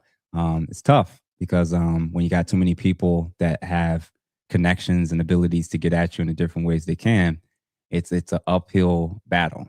Some people would prefer that you didn't know any of this information tonight, and that things stay as status quo. It's your job as men, as people, to be better people, be better men, and make better and wiser and smarter decisions. So I'm going to play my final sponsorship video, which is from Disabled Botanical Farms. Thank you guys for being my first and most loyal sponsor of this particular brand and channel. And thank you to them, because the products that they do is just healthy alternatives to help men in the bedroom with their bedroom-like activity. And you know, guys, I'm still kind of off with what happened with Darwin, but stay tuned for that. So I'm going to play the clip, and then I'm going to close things out.